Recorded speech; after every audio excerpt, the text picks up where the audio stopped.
Anyway, nice to interact with you all again today. Now we are going to start from where we stopped last Sunday. So before I continue with the session, I just want to go through my previous slides briefly. Right, I'm not going to explain to you all because everything is recorded. You have the option of going, revisiting the site. But anyway, still for the benefit of others who have not participated at the previous session. Are there anyone who has not participated at the previous session? Here? Is there anyone who couldn't participate at the first session last Sunday? Yes or no? Are there anyone? Are there anyone in today's class who couldn't participate at the previous session held last Sunday on the 13th? Is there anyone? Is there anyone? Yes or no? You all can hear now what I am talking, what I am saying? Yes, sir. Right. Anyway, just to refresh your own memory, I will just go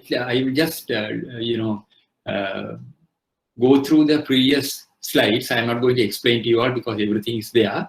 I just go through it briefly. Now I wanted you all to off your mobile, and everybody cooperated with me. It's very, very good to hear. And the course content, these are the areas which we will be covering in our session. And this story-based learning, I have already narrated some of the stories. Credit delivery, backbone of banking, you all know the importance of credit risk and its effective management. As young bankers who will be entrusted with the responsibility of credit delivery, you must understand that on every advance that we grant, there is an element of risk. Then, I crossing the gold road in Colombo, the biggest risk in the world, I connected it with the credit risk because this was narrated by a leading bank personality in banking, which is really true. Then definition of security, then role of security in bank lending. What do we mean by the word security? Then importance of updating the knowledge bank. I stress the importance of updating your knowledge bank by going through the news daily. So as a banker, you should be aware of the happenings locally as well as globally. Then determining the suitability of security factors to be considered. These are the most important ingredients which will ensure that the security what you have obtained is dependable. So if you adhere to these three principles, you will never go wrong. Then role of branch manager and credit officer. Then the different types of securities generally accepted by the banks. These are the securities which are authorized by the bank, by the central bank, by your own institution towards acceptance. So you should know on every advance, every security what is listed here, there is an element of risk. Somebody raised a question, how can there be a risk in cash security? That was a very valid question, but I explained to you all in the cash security also there is an element of risk due to your carelessness, due to your lethargy, due to the carelessness of your staff, that could result in grievous repercussions to the institution.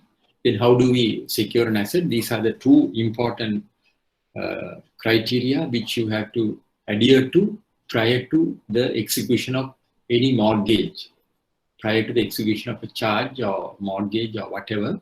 These are the two important elements which you have to adhere to.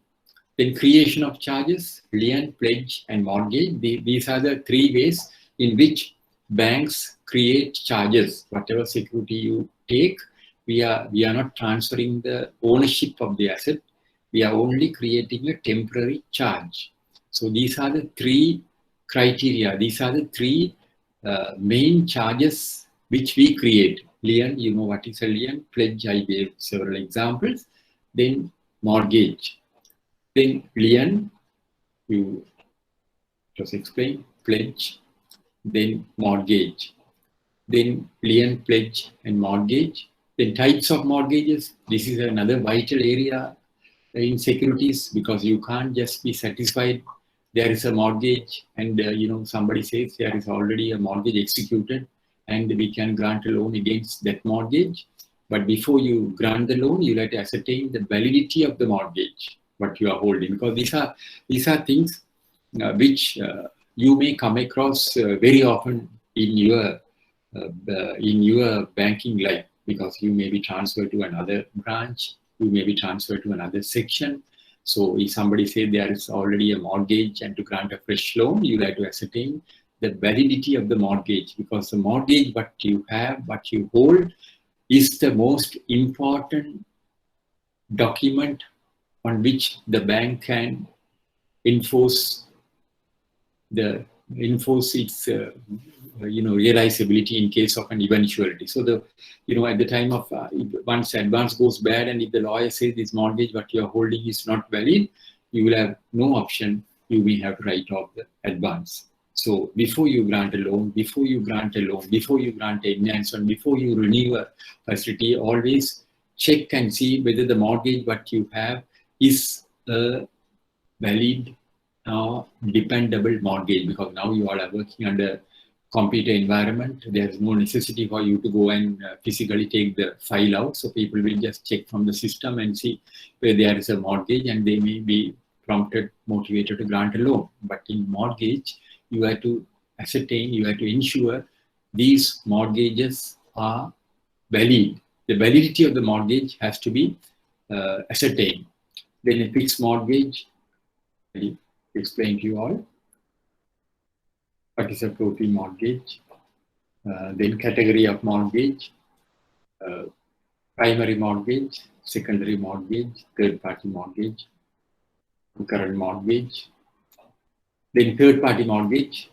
I showed you all, spoke to you all regarding our I showed you all some of the cases. This is a very recent case. Then corporate veil, then factors to be considered towards assessing the acceptability of any security. Now, before you accept any security, these are the 4 criteria which have to be fulfilled. Because if you adhere to these 4 criteria, you will never go wrong. Your advance is safe. Because when we are taking security, why we are taking? This is how we are taking, what are the important aspects which we are looking to it when we are taking the security, in case if there is a question on this particular area, what are the important aspects which have to be considered in accepting a security? The answer is here, not only for your exam, even for your own guidance. I should state this is a very important slide. Then attributes of good security, always the good security is immovable. Now, if you ask in some forum, people will always come out and say cash is a good security. But if I have cash, if I am a customer, and if I am in a position to offer cash security, there is no necessity for me to waste my time in going from pillar to post and beg, ask for a facility. Because I might as well utilize the facility, the cash that we are having. So the correct answer is immovable property, because if you have cash, you will not waste your time. You might as well utilize that cash. So immovable property is the most important security. Why we are going for immovable property? If there is a question, why immovable property is a first-class security? Because in the past, there was a question like that. Why the bankers are going for immovable property? What are the benefits available in an immovable property? The answer is here in this slide, the next slide. Category of immovable property: house and property, land and building, condominium, immovable machinery, always considered as first class and solid security. Then out of all the security, you could see immovable is the best security. Then what are the benefits in obtaining immovable property as security? The value is not only stable, it is on an increasing trend. Bank has a solid legal right over the property. Solid asset, the value remains intact and does not depreciate. Karate execution ensures easy realization. In case of an eventuality, motivation on the part of the borrower to honor their commitments in view of the valuable security held by the bank. easy to monitor the asset, and less management cost. Peace of mind to the bank. Apart from this, I told you all there is another motivating factor, important benefit to the banks. Could you all tell me? I'm sure you all will know the answer. Apart from these benefits, there's another benefit which is available to the bank, the financial institution, if you take an immobile property as security. What is that? Can you all tell me? Retention of the customer. Very good. Retention of the property customer. You can, I think you already answered that question last time. Very good. Because retention of the customer. Because if you have an immobile property as security, the chances of the customer going to another bank is very, very remote. Why do I say it is remote? Because he can't go without your blessings. Let us assume a bank A is, you are working in bank A. If that particular customer, is one of your valued customer, because you will want to retain the customer. So in case if that customer is approached by another bank, by another institution, and he can't go to that bank without your blessings. Why do I say without your blessings? Because he has mortgaged his property to the bank, and you will have to agree to release the mortgage, to cancel the mortgage. So for which the customer will have to come to you, and he will have to tell you that, can you give me a letter to bank B saying that these are my outstanding, and then you are prepared to cancel my mortgage. Then you may ask the customer, what is the reason why do you want a letter like this? And he will say, no, I have these people have come and conversed, so I am thinking of the transferring part of the facility. Then you will, as a manager or as a credit officer, you will want to retain the customer. You will tell the customer, no, why do you want to go? We will give you the facility. Then he will say that, no, they are giving at this rate. Then you will also say that we will also certainly consider granting you a facility in similar terms. So in other words, the customer is trapped. So these are the important benefits which are available to you when you are granting immovable property as security. Now, I could very well remember in one of the branches where I was attached to at HNB, there was a customer, that particular customer, he was one of the leading merchants, importers of roofing sheets in Sri Lanka at that time. So the bank granted substantial facilities to him. In other words, the bank was making, very high remuneration on this particular customer. But at the same time, there were some banks which were trying to, woo this customer. They were trying to get this customer to their branch, but every time they succeeded, they made an attempt, they were not successful because the customer has to come to us and tell us can you give a letter. Then we used to ask the customer, why do you want a letter? Then he said, no, these people are offering that, these people are offering this service, that service. So somehow or other, we were able to retain the customer. The main reason was because he has given us an immovable property. If he has not given an immovable property, without our knowledge, without our blessings, he would have gone to the other bank, because there were so many banks which were conversing. But although he had a genuine desire to move to that bank, he couldn't do so because he had to come and tell us. But if the customer is adamant and says, no, I want to go, then you can't help it. But then that will give you an opportunity for you to retain the customer, especially in the present context where banking is highly competitive. Now, I have told at the very outset, during our time when we started our banking career, if a customer comes to our bank for a loan facility, these are facts which I am sharing with you all. 46 or 47 years back when we started our banking career, if a customer wanted a loan facility, he comes and makes inquiries and says, I want a loan facility, can you give me a loan application? We don't give the loan application. Why? Because there was a criteria which has to be fulfilled by the customer. What was the criteria? He should have maintained the account for a minimum period of at least 6 months. At least for a period of 6 months, he should have maintained the account. Otherwise, we have been told by our management not to give you even an application form. I know very well because there were certain customers who came, we were not in a position to even give him an application form. But today, what is the situation? If a customer comes to your bank for a loan, do you ask the customer whether he has an account? Do you ask him, do you have an account? We never ask.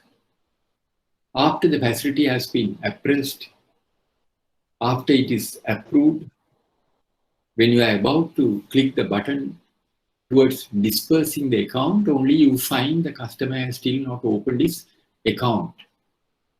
Still not opened his account. So you can see the competitive environment under which you all are operating. Because that's what I said today, going as a branch manager is a very, very difficult task. Now, there are people who used to speak to some of my students, people who come for classes and all, they used to say, boss, I have been offered as a branch manager. Then I used to ask him, why do I sir, I don't want to go. I used to ask him why. They say, no, sir, it's very difficult because there will be targets given, So I want to remain where I am. I want to live in peace because we know banking is highly competitive. But at the same time, you cannot come up unless you become a branch manager.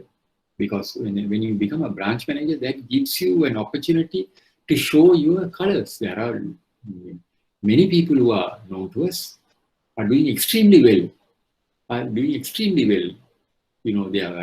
very well. There are some of my students they have rose up to the top. Why? Because they started their career as banking assistants, then branch manager. Because when you are a branch manager, you have to face a lot of challenges. If the management says, I don't ask you to go as a branch manager, and if you decline, then they will ask you.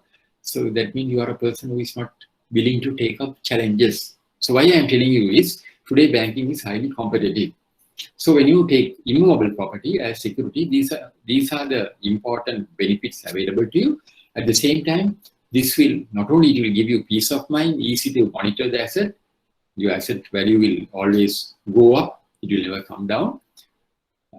And in addition to that, it will allow you to retain the customer with your institution or with your bank.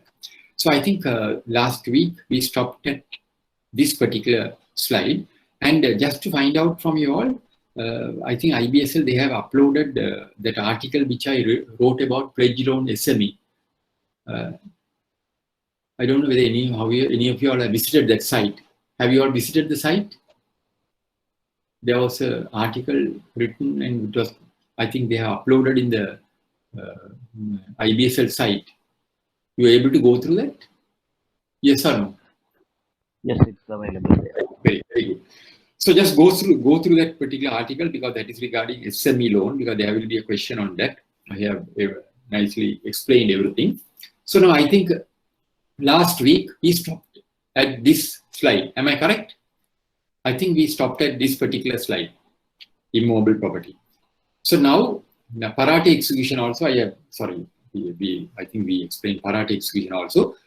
Now parate execution, I am asking you a simple question. What is the limit for parate execution? Can you all tell me? What is the limit for parate execution?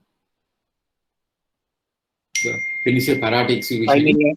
Very good. 5 million.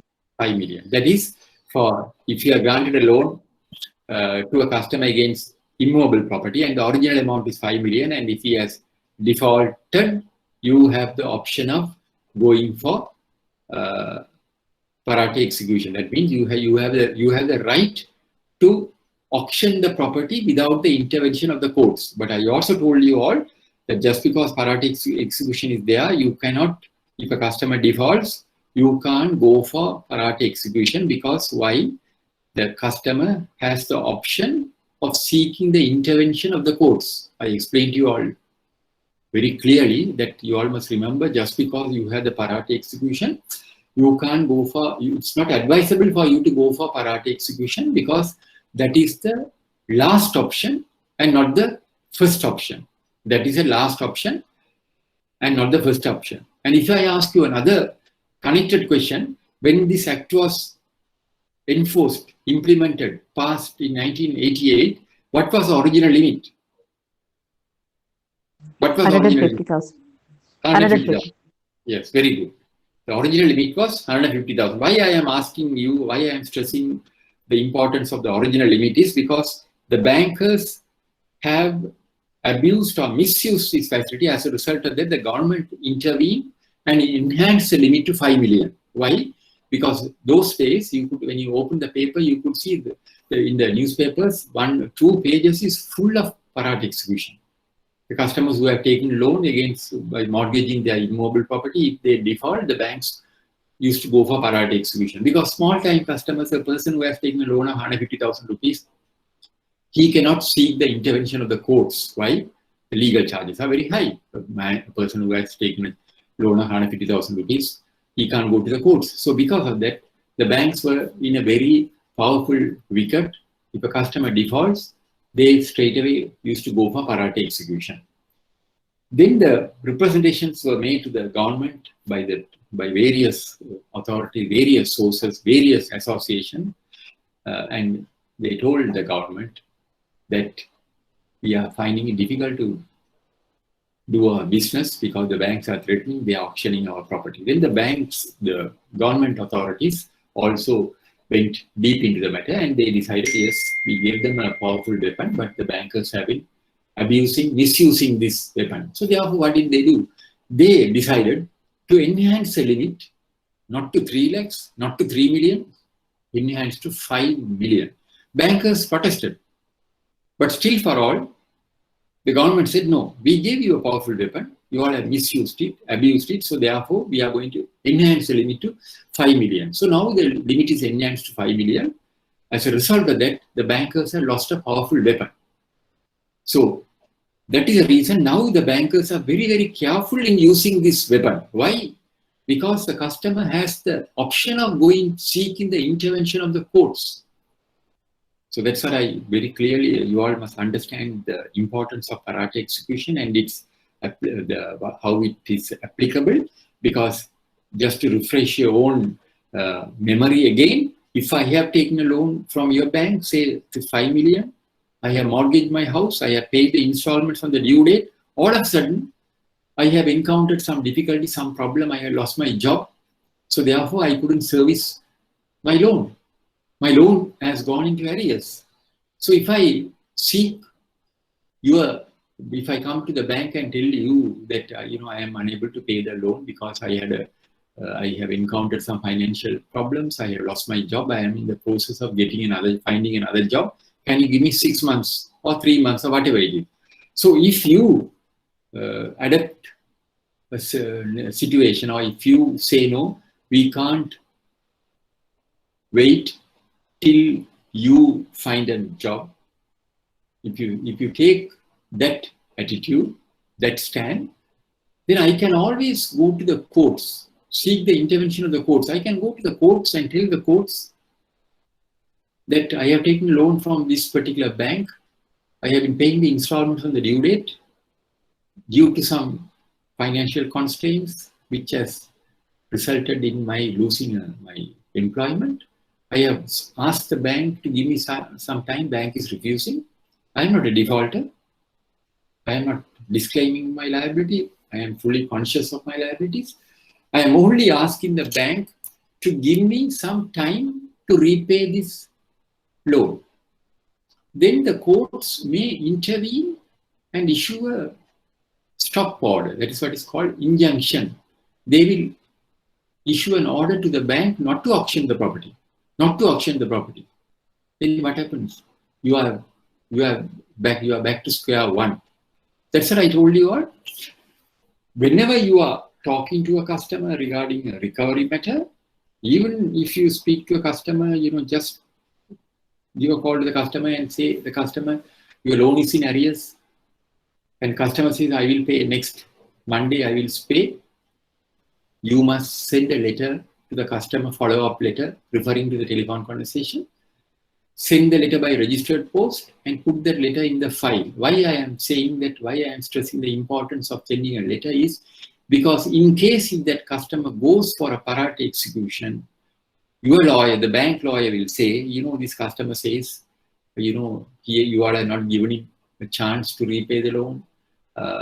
He says he had lost his job. Then you can always counter that by proving to the lawyers, to the courts, that numerous times you have had telephone conversations with the customer. Because telephone conversation, you can't prove it, then you can always show the letters. That is easy way, telephone conversation, unless they issue an order, court issues order to the mobile providers, but that is a very tedious process. So if you have the letter, and the letter, if you have sent the letter by under registered cover, where the registered mark, you have said registered, that is deemed to have been received by the customer. So it's very important for you all to understand, because I have come across several people who are involved in recoveries. They are of the opinion that we have the parate execution. If a customer defaults, they can always go for an auction.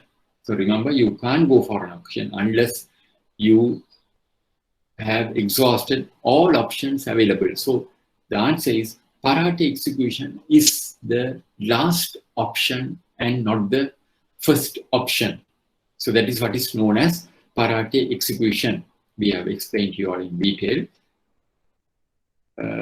So how do we go for parate action? When you go for parate action, you will have to advertise, you will have to issue publish a notice in the newspapers in all three languages: Sinhalese, English, Tamil, and all three languages. You have to publish in the newspaper saying that you are going to auction it. So this is a powerful weapon. Why I say powerful weapon is because the customer, you can threaten the customer. You can tell the customer, we are going to go for a parate action. So the customer is fully aware when you say parate action that his name is going to be published in the newspapers as a defaulter. So we have come across situation when we tell the customer that we are going to go for a parate action, they will come and plead with us and tell us, don't go for parate action because, I won't be able to do business because, give me some time. Why? Because when you say parate action, you have the right to publish a new notice in the papers giving all the detail. Now, this is the type of notice which appears in the newspaper. So just imagine the name of the customer, everything is divulged. Now I think we stopped at this slide. I think we stopped at this particular slide. So now I spoke to you all about the benefits available in immobile property. Now I am going to talk to you all about the constraints in immobile property, the difficulties you will encounter in obtaining an immobile property as security. Now, immobile property is a first-class security. At the same time, it is beneficial to the bank, the financial institution. I have explained the reason why it is beneficial. At the same time, there are certain difficulties which we bankers encounter when we take immobile property as security. What are those difficulties? What are those constraints?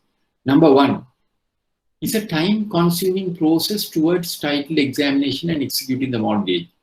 When you say time-consuming process, when you say immobile property, there is a inordinate delay.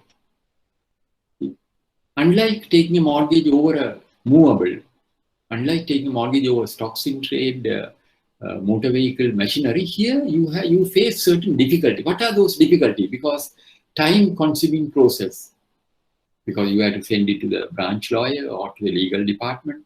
You will have to submit all the documents, then they will want further documents. So this process takes time. So that's why I have said it's a time-consuming process.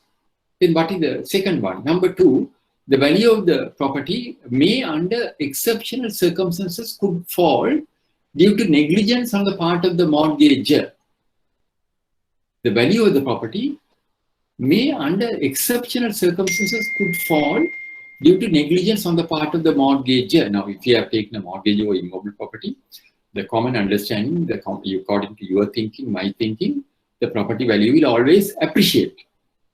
How can it come down? But there are instances which may result in depreciation of the property mortgage to the bank. What are they? Because if the customer has not maintained the building properly, if there's a building, if he has not maintained the building, if he has not color washed, if he has not repaired the building, if the roof is in a very bad state or like that, there are so many the building is exposed to so many damages, so many risks, then the value of the building could come down, which will have a direct bearing on the property which is mortgaged to the bank. Then number 3, inability of the bank to find a suitable buyer due to various negative aspects of the property. Now you may ask why the bank will have find it difficult to find a buyer, because at the time of granting the loan, value has given a very good value. How then there is some problem. You can't blame the value. Now I'll give you a very good example. You have taken a mortgage over a particular property. Let us assume that I have come and taken a loan from your bank. I have mortgaged my house, which is a very valuable property. A property which is situated, located in a very high commercial area in Colombo, Gaul Road.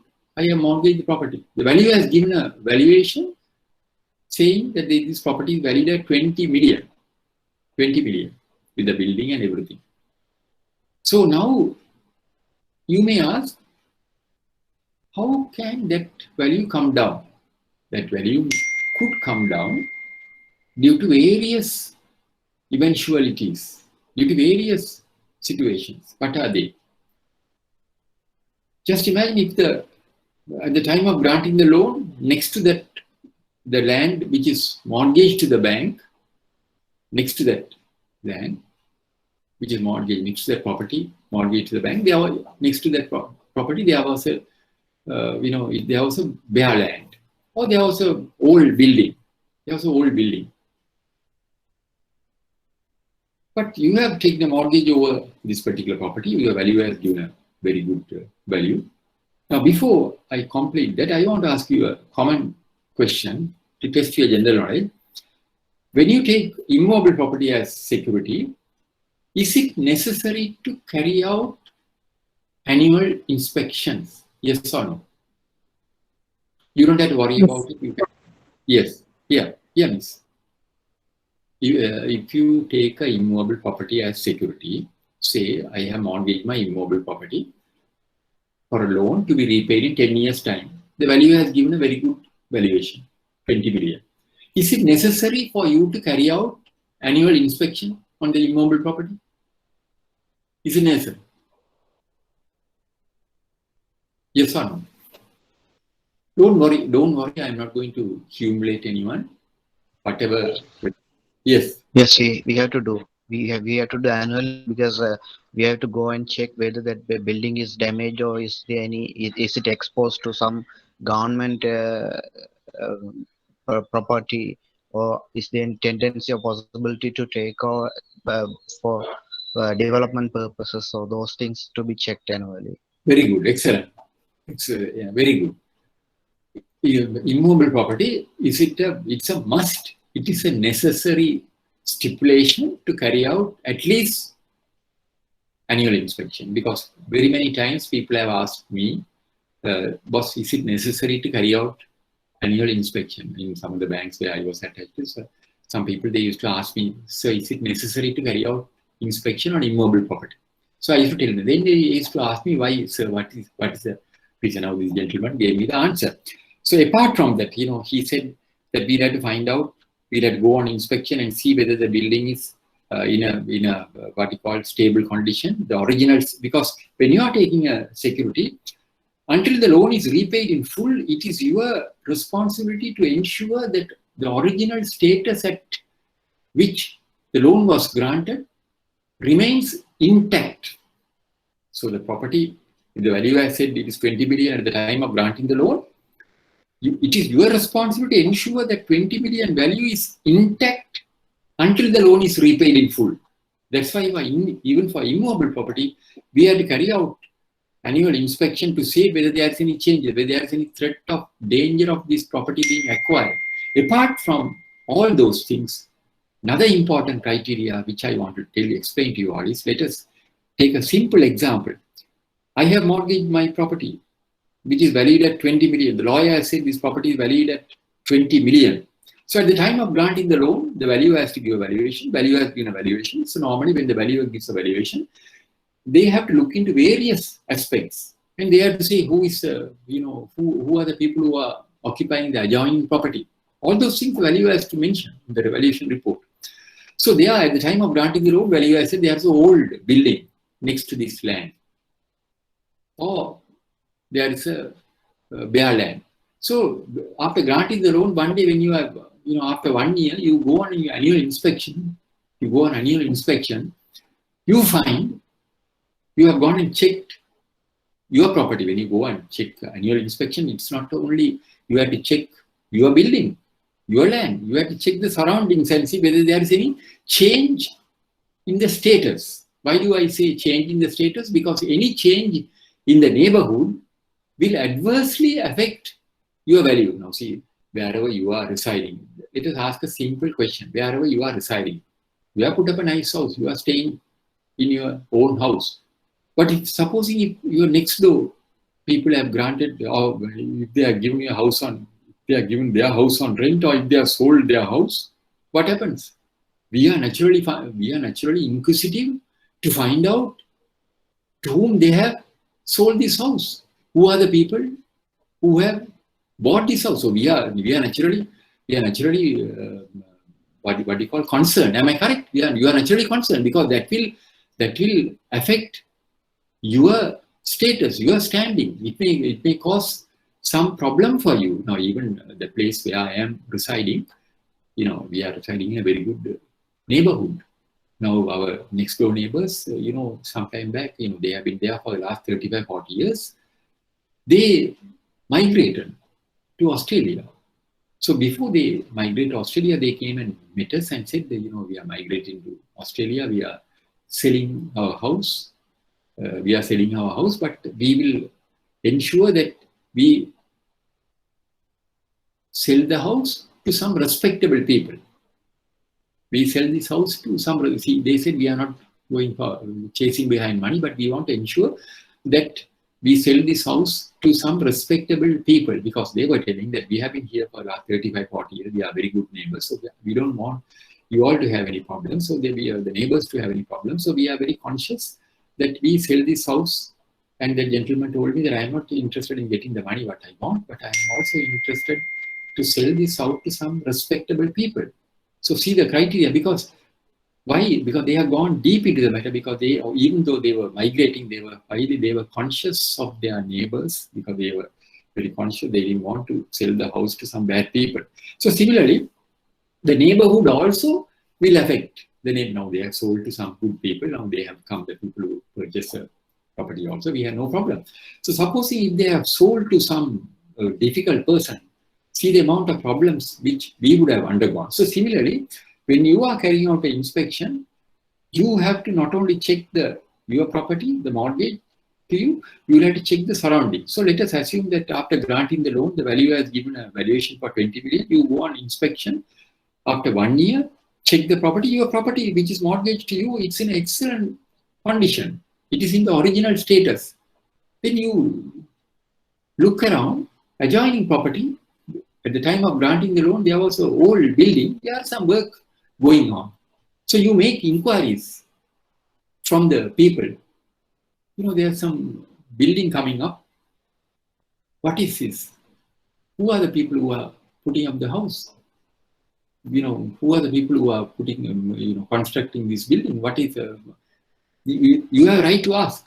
Then let us assume it has been revealed that Jairatna Funeral Parlor, florist, they have bought this land and they are going to put up a funeral parlor. Such a situation, will it enhance the value of the property which is mortgaged to the bank or depreciate? Tell me. What is your opinion? I give you a simple example. Depreciate. It will depreciate. It will depreciate. Because who will?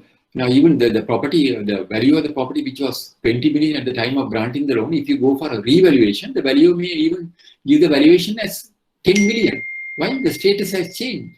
Because of the negative aspect, nobody will want to buy this property. Why? Because adjoining, there is a funeral parlor. Daily there are about 10, 15 funerals are taking place. So who is going to buy the property? The property value will come down. Or in the alternative, let us assume a petrol shed is coming. A petrol shed is coming, in that particular location. There is no petrol shed. Some merchant has bought the property and he's going to put up a petrol shed. Now, petrol shed, the authorities will not give approval, but still for all, assuming approval has come, they have got the approval and they are going to put up a service station, a petrol servicing and a vehicle servicing station. Will the value come down or go up? Will the value come down or go up? Come down. Or a liquor shop. Or liquor shop is coming out. So these are some of the examples which I have given you all, because very many occasions, very many times, some of the people who are engaged in credit work used to ask me, sir, is it necessary to carry out an inspection on immovable property? Then when I tell them yes, they used to ask me, sir, why immovable property? Immovable property, because immovable property is always there. It is there, but any change in the locality, atmosphere, environment, remember, will have a direct bearing on the property which is mortgaged to the bank. So that is the reason we have to carry out annual inspection. Not only we have to carry out annual inspections, we have to check the surroundings of the area, whether the original status remain intact. So you have a right. You have a right to ask, what is the building coming up? You just close your eyes and go and check only your property, which is mortgaged. No point.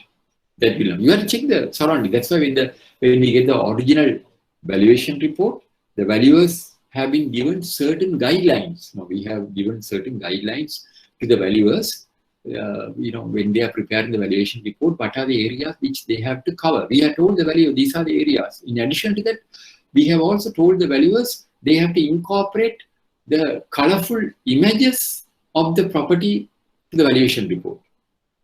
They have to incorporate colorful images of in one of the banks we were attached to. We called the valuers for a discussion, for a seminar, half-a-day seminar. Then I was addressing the valuers and I was telling the valuers these are the areas which you have to cover.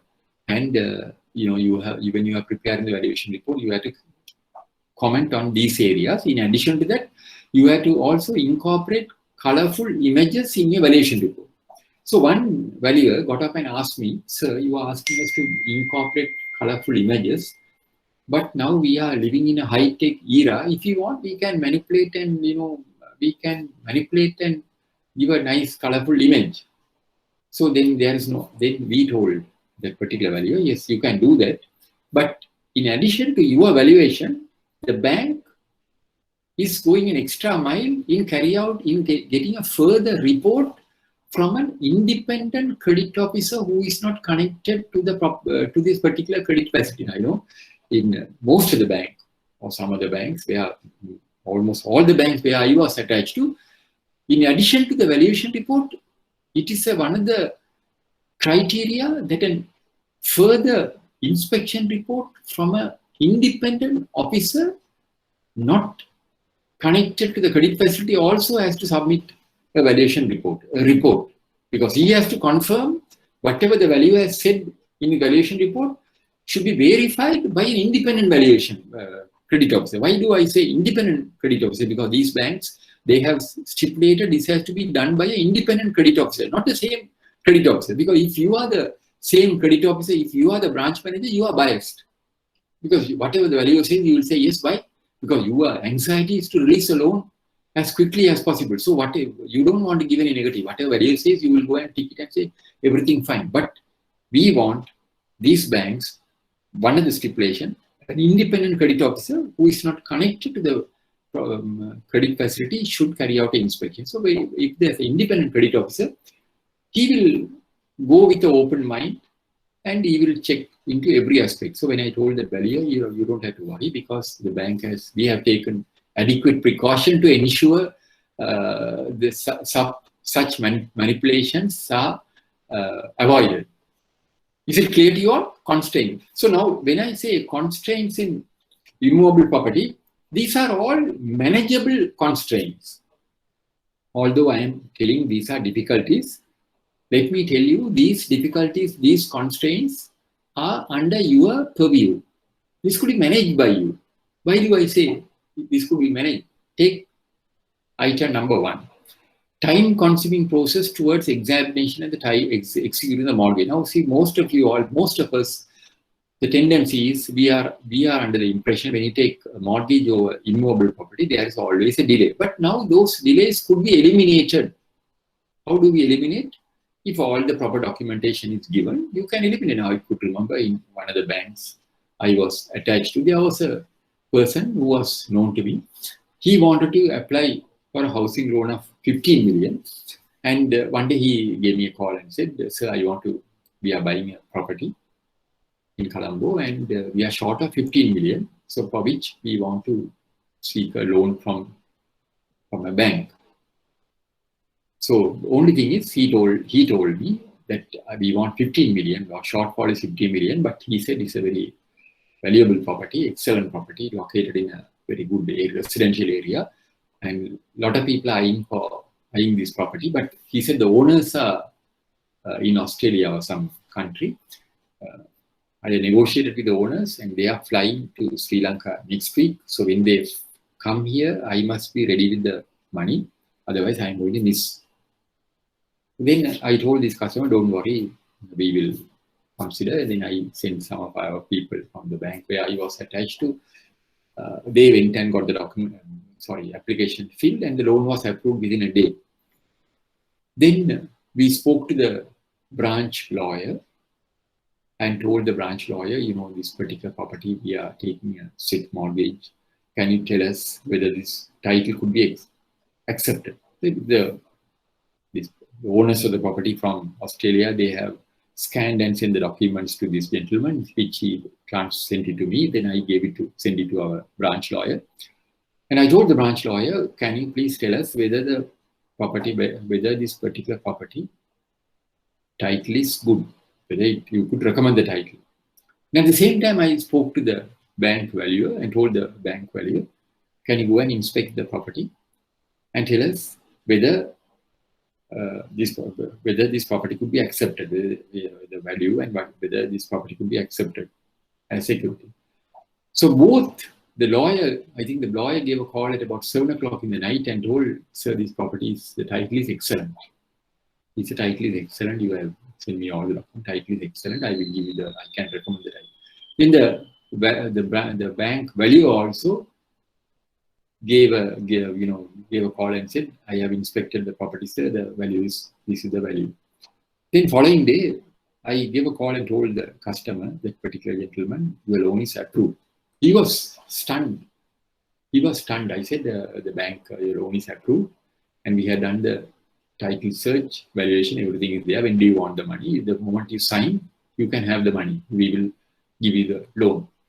And this is a true story. The customer sent a nice letter to the CEO of the bank. I am sharing this to you all.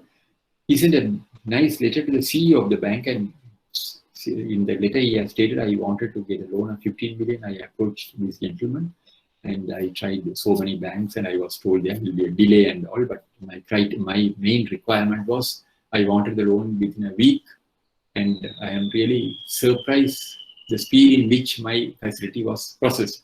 The CEO of the bank circulated that particular letter to all the staff by an all-staff mail.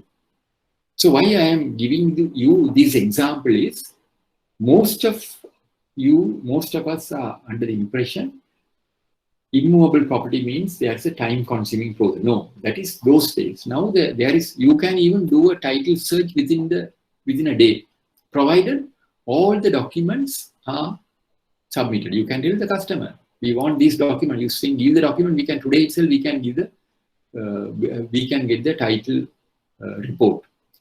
Then the value of the property may, under exceptional circumstances, could fall. That also, it is under your purview, because you have to carry out, when you are carrying out inspection annually, you will ascertain whether there is a depreciation, whether the value of the property is on a decreasing trend. You will see whether this person has color washed the house, whether he has repaired the roof. So valuer. So you can check that. Then number 3, inability of the bank to find a suitable buyer. Why? You may ask, why can't the bank buy a suitable buyer? Because if there is a change in the environment, in the neighborhood, it can depreciate. It could depreciate the value. So all these are under. So if you find there's a depreciation, if you find there's a tendency for the value to drop, you have to take immediate precautions. Is it clear to you all? Is it clear? These are the reasons why we have to, these are the difficulties why you will encounter in immobile property. But remember, all these are manageable constraints. Is it clear to you all? Yes. Are the precautions we have to take? Sorry? Are the precautions we have to take? For what? If the value has been reduced? Yes. In such Very good question. In case if you find the value is, according to your opinion, the value is dropping, then very good question. You have to you have to get a further valuation report, and then you have to bring it to the notice of the customer immediately and tell the customer, we have granted you a loan of this amount against the value of a property which amounted to this amount. So therefore, now if we find the value has dropped, so therefore the bank's security to secure this facility has dropped. So you have a right to ask from the customer for a alternate or additional security. You can ask the customer for additional security, or in the alternative, you have a right to demand the payment of the liability, which we don't normally do it. We say we can demand, but what happens is, as a precaution, you can negotiate with the customer for some sort of additional security to cover the shortfall. That's why before you write to the customer, if in your opinion, if you feel the value has dropped, then you have to get a fresh valuation report. Better for you to get a valuation from the same valuer, because otherwise the charges will be very high. And you are armed with the valuation report, because if you are armed with the valuation report, the customer can't challenge it. So you can always write to the customer and tell the customer the value of the property according to our, we have carried out a inspection. According to our value inspection, it was found the value of the property has depreciated due to the undernoted reason. What is the reason? There's a petrol shed coming up, there's a funeral parlor coming up, or there's a liquor shop coming up, and here we are attaching a valuation report, given fresh valuation given by the valuer who valued the property at the very outset. So therefore, we kindly request you to provide us with some alternate, some additional security to cover the shortfall. Is it clear? Is it clear? Yes, sir. Yes, sir. Yes, sir. Clear. Yeah. Very good question. Very good question. So now we are coming to the next one: comparison of immovable and movable. Why do we go for immovable property? This in this slide, I have compared the immovable with movable asset. When you say immovable asset, it always appreciates. You know very well. I don't have to tell you all. You all will know. Immovable property always appreciates in value. Movable asset depreciates in value.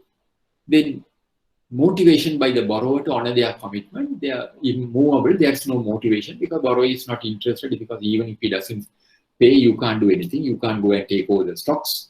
Then easy to monitor.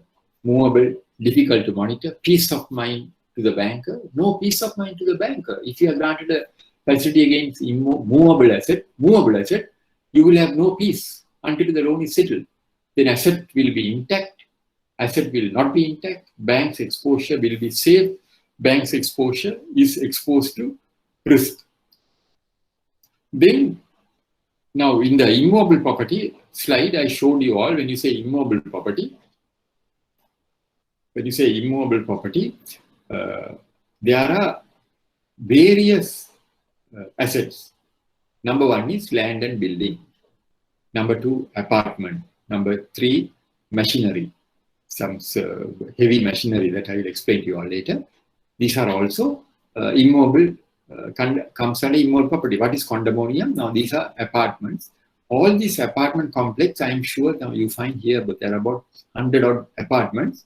Each apartment is or maybe mortgaged to various, to a bank.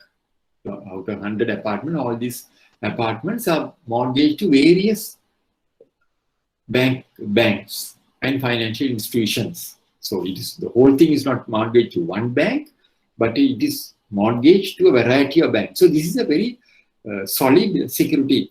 Now, when you say condominium property, when you say apartment, condominiums are bought either for investment or, now good olden days, 45, 50 years back, we never had any apartment other than this Maligavat flats and Bamlapuri flats. We never came across any apartment. But now you find there are various overnight apartments are coming up in Colombo, especially in Colombo, even in Kandy, Gaul and all, you find apartments are coming up. So condominiums are bought either for investment or to solve a housing problem. Now due to shortage of land and limited space, a rapid construction boom in multi-properties, mainly in prime residential areas in the country, has been observed in recent times. This has naturally resulted in several requests from condominium developers as well as individuals for banking facilities from banks against condominium properties. Now, what is a condominium? It is very important for bankers like you all engaged in credit work to understand the concept of condominium. What is condominium? The condominium has 6 sides with its walls, either party walls shared with the adjoining condominium dweller or separating the condominium from an adjoining common element. A condominium encompasses space that can be divided into rooms or sections or separate sections. In terms of the Roman Dutch law, which apply to immobile properties in Sri Lanka, the owner of a property is the owner of the land in which such buildings are constructed. That was a situation which prevailed. In other words, if I am the owner of a land and if somebody comes and puts up an apartment, that also belongs to me. That was a situation which prevailed earlier.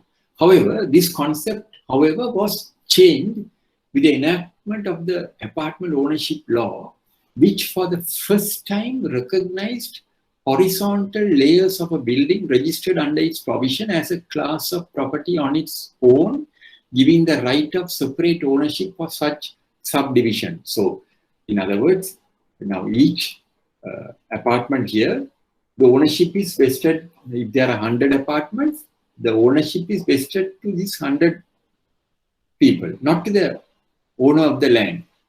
So now here, this is a very valid security.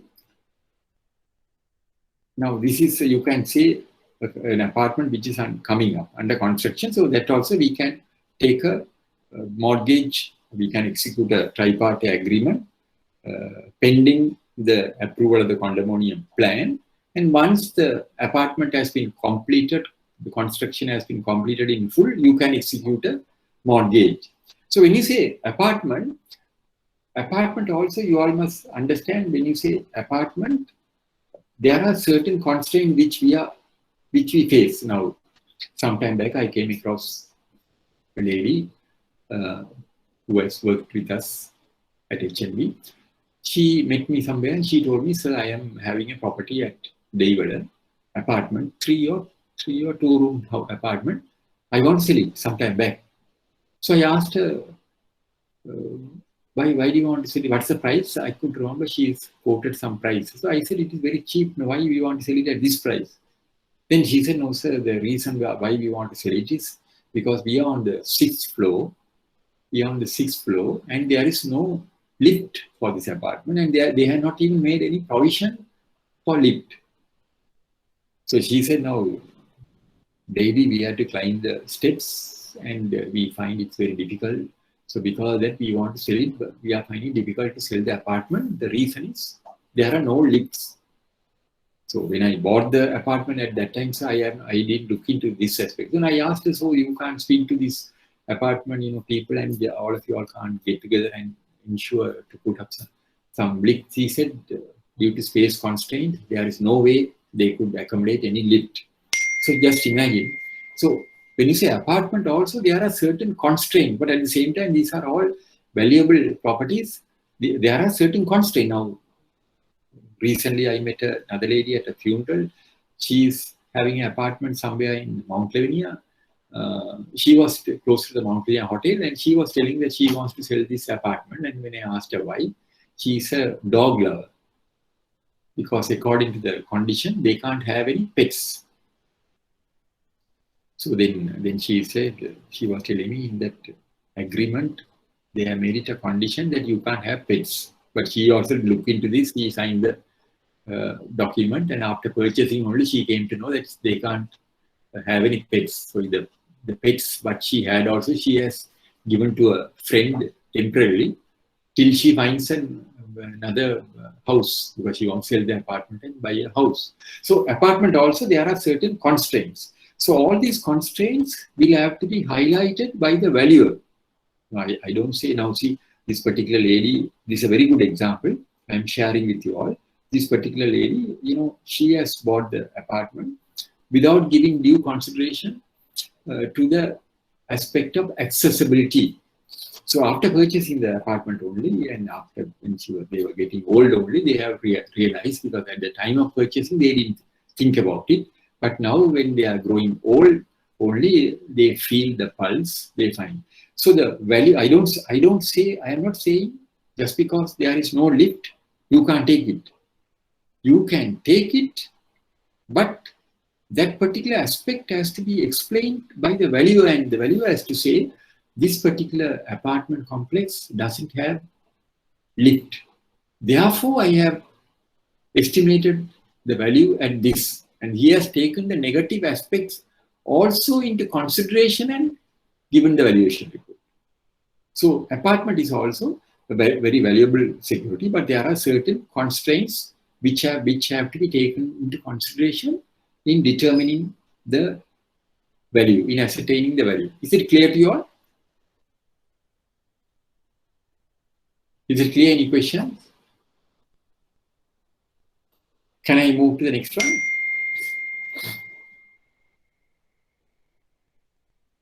Can we move to the next slide? Okay, sir. Right. Right.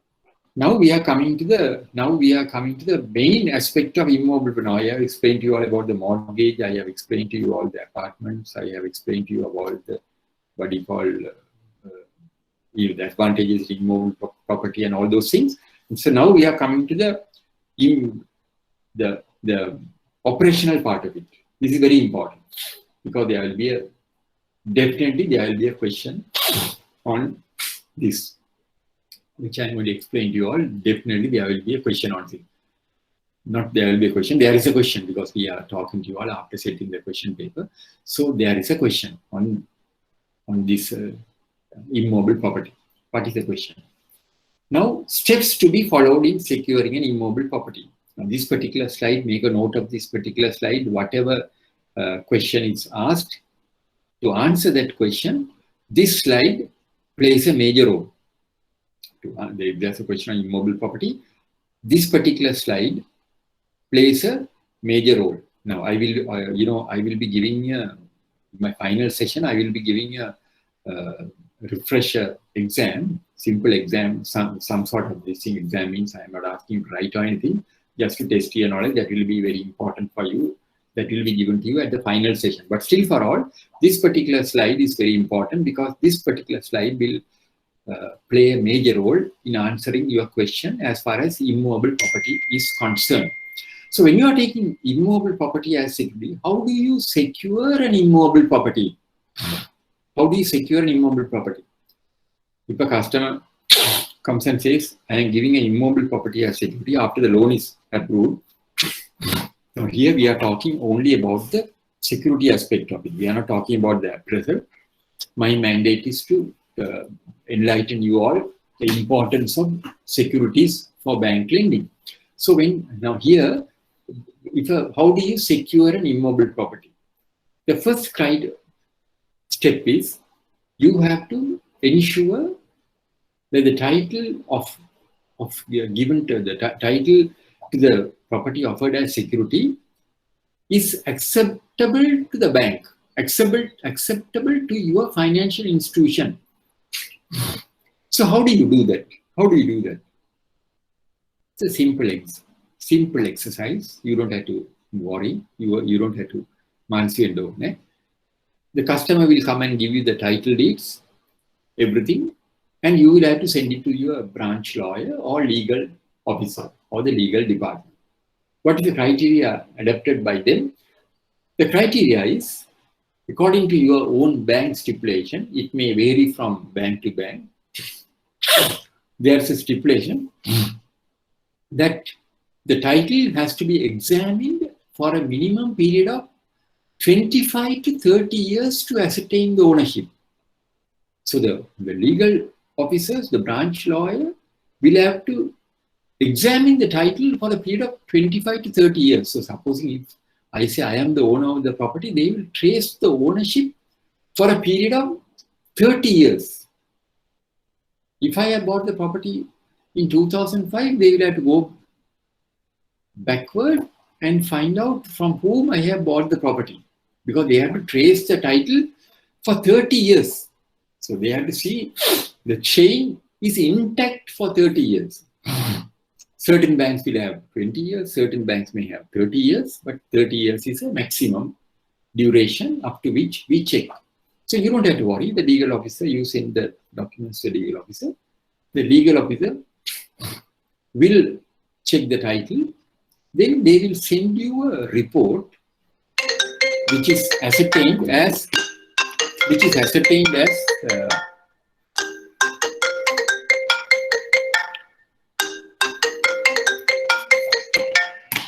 they will send you a report as the legal officer will send you a report as the legal officer will send you a report as what do you call it's called title report. So this title has to be examined for a period of 25 to 30 years. I have on my mobile because in case IDSL people have to contact me, that's the reason why I have on. But I will not be answering the call because my mobile is on. The reason is because in case in the midst of this session, if IBSL wants to contact me for anything, that's why the mobile is on. So anyway, so they will have to check the title for a period of 25 to 30 years. The title has to be checked. Then what happens after when the report comes to you? The lawyer will send you the title report. The detailed report will be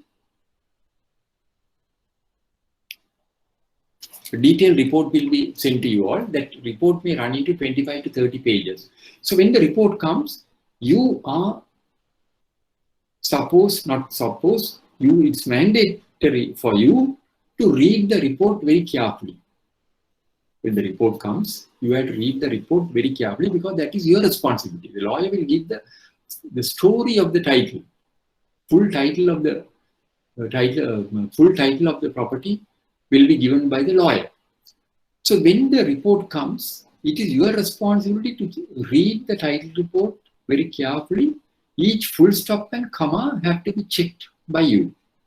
When you have to read the title report with an open mind and see whether this property could be accepted as security. Lawyer will say the final page, final paragraph, lawyer would have says, this title is recommended for acceptance subject to the above. Sometimes very often they say that, subject to the above. So some people, what happens, they jump the gun. They inform the lawyer, yes, we have gone through the title report, we are authorizing you to execute the mortgage. Now we are coming across such situations. The managers, the credit officers, they don't read the full title report, they read only the last paragraph of the report. They read the last paragraph of the report, and if the title is recommended, they instruct the lawyer to execute the mortgage. So you have to read the title report very carefully because the lawyer would have given certain stipulations, certain reasons, certain gray areas on which he would have commented. So all those are in the title report. So you have to read the title report very carefully. Then once the title report is read to your satisfaction, if the title is recommended by the lawyer, now you have to, in credit work, if you are working in credit environment, you have enough time to read it. You have to read the report very carefully. nobody will come and pressurize you to release a loan today because you have got the title report. No, you have to read the title report very carefully. On each title report, there are different stories. So you have to, when you read the title report, you don't have to worry because that will be given in a language which will be understood by you. So you have to read the title report very carefully, and if you are satisfied with the title report, then you can instruct the lawyer to execute the mortgage. But prior to informing the lawyer to execute the mortgage, you have another hurdle to pass. What is the hurdle? You have to get a valuation report. The first thing is title acceptance. First thing is title acceptance. You write to the lawyer. Now, once a lawyer sends you the title report, you will have to go for the next hurdle. What is the next hurdle? That is the biggest hurdle. I'll show you all. I have some very good case studies which I'm going to show. That is a valuation. Failure to ensure such a course of action will result in serious repercussions. So you have to, when the title report, just because the property is acceptable as security, the title is acceptable as security, that will not give you comfort. You have to find out the next one, whether this particular property has a value, whether it could stand or it could cover the exposure which you are giving. How do you ascertain that? By going for the valuation report. So this is the first hurdle, the title report. Once the title report is given to your satisfaction, before you execute the mortgage, you have to go for the valuation report. Now, before coming to the valuation report, I will give you another good example. Now, let us assume when you get a title report, there are sometimes the lawyer may not recommend a title. There are cases like that. Why the lawyer has not recommended? Let us assume that I am the borrower. I have come to a bank for a loan facility, and you have sent. I have bought this property in 2005 from a particular gentleman called Mr. A. I have bought the property from Mr. A in 2005. So when it was sent to the lawyers have gone through it, and they have gone to the registrar of lands, and they find that prior to 2005 in the land registry, there are no documents. Why? The land registry also, they have documents have been damaged, folios have been damaged, it cannot be traced. Then the lawyer writes to the bank and says, I have examined the title only from 2005 to 2021 for 16 years.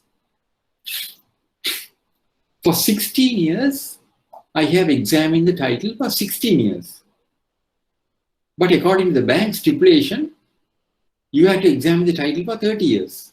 But the lawyer says, I can't examine the title for 30 years because land registry, they don't have the documents. So only from 2005, 16 years, the title is very clear. But you can't give the loan. Why?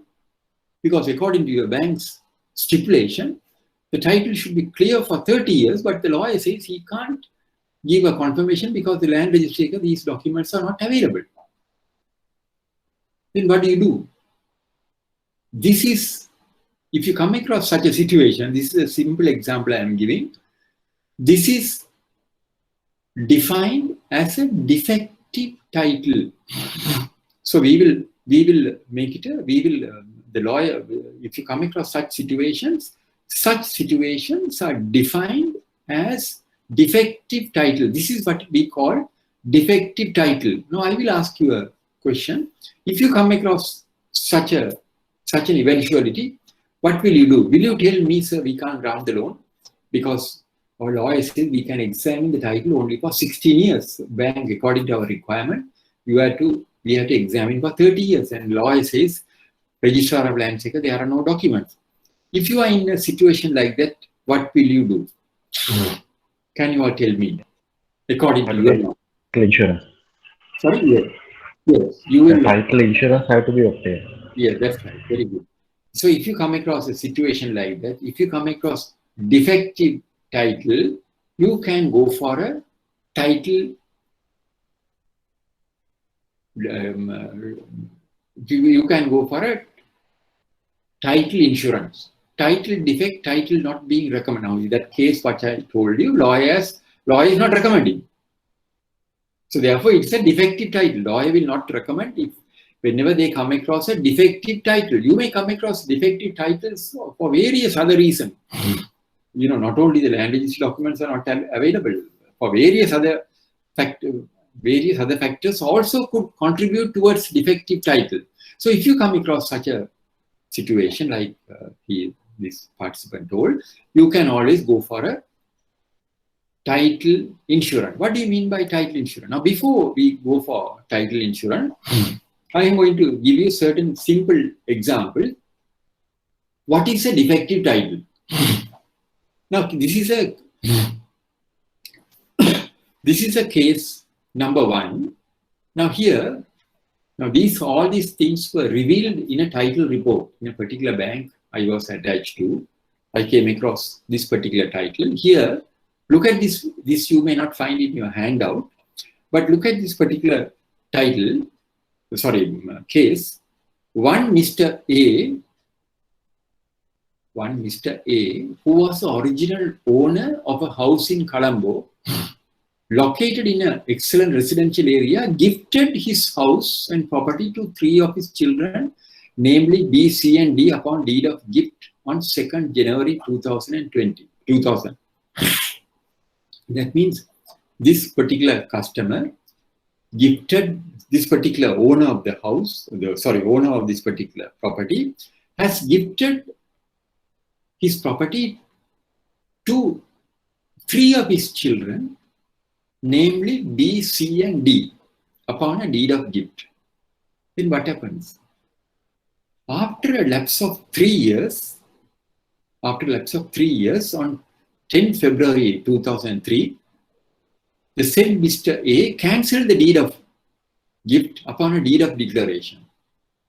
Both deeds have been registered at the relevant land registry. Now, he has gifted the property. After gifting the property, after 3 years, he may have encountered some problem with his children. As a result of that, this gentleman decides to cancel the gift. And he has executed another deed, cancelling the original deed of gift. Then what happens? After a lapse of another 2 years or so, he decides to give the entire property to the youngest child, D.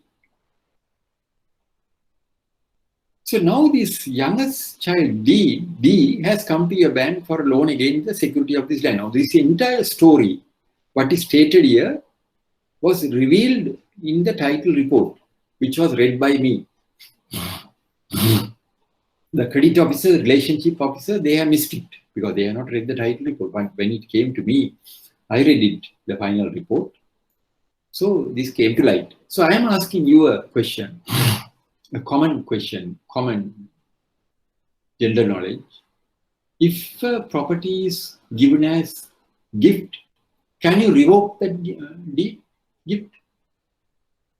Can you revoke that gift? If you are giving your property to somebody, can you revoke? Yes or no? Yes. Yes, very good. No, you can't revoke. Somebody said yes. Somebody said no. But the answer is no. No and yes. Both answers are correct. In the sense, I'll take the first answer. Once you gift a property, you can't revoke it. You can't cancel the deed. Because in that case, there are so many people who have parents who have gifted their properties to their children, and when after some time, when the children, when they ill-treat the parents, they can go and cancel the deed of gift. But remember, once you gift the property, you cannot cancel the deed of gift. You have paid the stamp duty, everything, and you are gifted. So all of a sudden, you get up from your sleep and you can't go and cancel the deed of gift. So you can't cancel the deed of gift. Once it is given, that is the end of the story. Then somebody said, yes, that answer is also correct. Why I say that answer is correct? You can revoke the deed of gift under certain circumstances. What are the circumstances? You have to obtain the intervention of the courts. So if you have gifted your property to somebody, you can go to courts and go get the court's intervention to revoke the deed of gift. So why you have to revoke the deed of gift? Now, once you have gifted the property, under what circumstances you will want to revoke the gift? Because the person to whom you gifted the property has ill-treated you. So you can go to courts and say, tell the courts that so and so I gave the property because due to the natural love and affection I have toward this person, I have gifted the property. So now there's a breach. He has breached the natural love and affection. So on that circumstances, you may seek the intervention of the courts. But that is not enough. You have to prove those breach by submitting police reports. So if you have gifted the property to your children and later the children have misused or, the children have abused or they are not looked after, then you have to go and make an entry at the police station and such reports have to be attached, submitted to the courts. So remember, once a deed of gift is given, you can't revoke it, but you can revoke with the intervention of the courts under certain circumstances. What are the circumstances? You have to prove to the court that I gifted this property to so and so on the due to the love and affection I have or due to this reason. Now he has breached this. So if those are proved in the court, then the courts may issue an order to revoke the deed of gift. So all these things were highlighted in the title report. Is it clear on this? Any questions? Any questions? Is it clear? This is also a defective deed, but here you can't get a title. You can get a title report if you can get a title report in the sense, title insurance to cover this risk. Is it clear to you all, this particular case? Is it clear? Is it clear? Any questions on this? It's a small question. Yes. If this A is revoking the deed of gift, can B and gift it to D, then can B and C go for court? That's the thing. They can go to courts. That's why the risk is there. That's why I'm saying there's a risk there. Very, very good question. Very good question. Because when A revokes and grants to transfers to D, B and C can seek the intervention of the courts. So there is a risk there. Am I correct? There's a risk. They can seek the intervention of the courts. So therefore, there is a risk there. Is it clear? Yes, sir. Yeah, there's a risk there. So that's why when that's the reason why I am telling you all the importance of reading the title report. Now, this particular property, the lawyer who recommended that the lawyer has, in spite of all these deficiencies, the lawyer has recommended the title. Now, when I read this title report very carefully only, I also was thinking whether how can you revoke a deed of gift? Then it was referred to the bank's legal consultant, and he also said, no, you can't revoke it. You can't revoke it. And he said, who is this lawyer who has recommended the title? So the reason is because in case if we are taking this property as security, we face the risk of, face a massive risk. What is the risk? Because the B and C, like this gentleman pointed out, this participant pointed out, the B and C can go to courts. See, they can seek the intervention of the courts and again this particular deed of cancellation and say, now this property was transferred gifted to us. Now they have cancelled the deed of gift. So this is another defective title. Is it clear? Is it clear? Yes, sir. Right. So now I am going to show you another case. Excuse sir. Yes. In title certificate, Yes. if it is a clear title, Yes. what is the examen period? 25 to 30 years or? Normally, according to you have to find out your bank's credit policy, it could vary from bank to bank. The credit policy may vary. So in the credit policy, they would have said the title examination should be for a period of 15 years or 20 years. You have to go by that. So generally it is 25 to 30 years. I know very well HNB 30 years. When we were there, 30 years, and some of the other banks also 25 to 30 years. But there are some banks, I don't want to name the bank because this is recorded. I know in one or two banks, it is 15 years. So it differs from bank to bank. So you have to go through your credit policy. The credit policy they would have stated. Is it clear? Yes, sir. Right. So now this is another case. Case number 3, second case, I missed it anyway. Case number 3. This is a very common defect. The branch lawyer has submitted a detailed title report. However, they were able to examine the title only from the year 2000, which, as I told you earlier, from which point the title is very clear. Prior to 2000, the records are not available at the Registrar of Lands. Folios damaged, destroyed, entities not clear. So these are all defective title. This is another case of defective title, like the first case which I explained to you all. So now, how do we overcome these defects? When you come across such a situation, how do you overcome? As bankers, we have to mitigate these risks, which may affect our security in the future. The customer who has sought the facility from your bank is considered to be excellent. These defects are beyond his control as he is the current legal owner. How do we proceed? So when we come across these defects as bankers, we don't want to take the risk. We don't want to take the risk.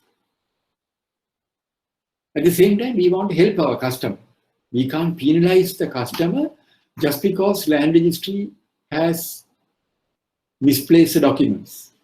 Just because the folios have been damaged due to their lethargy, the folios have been damaged. So you can't, you can't penalize the customer. You can't penalize the customer. So then, how do you overcome this? You can overcome this by obtaining a title insurance. By obtaining a title insurance. What do you mean by title insurance? So when you come across any defects like this, if the legal officer or the branch lawyer will not recommend the title insurance, that is not their job. That is not their job. They will just tell you simply, we don't recommend this title due to these reasons. Some lawyers may even not recommend, they may be silent on all these negative aspects. So they simply give the report.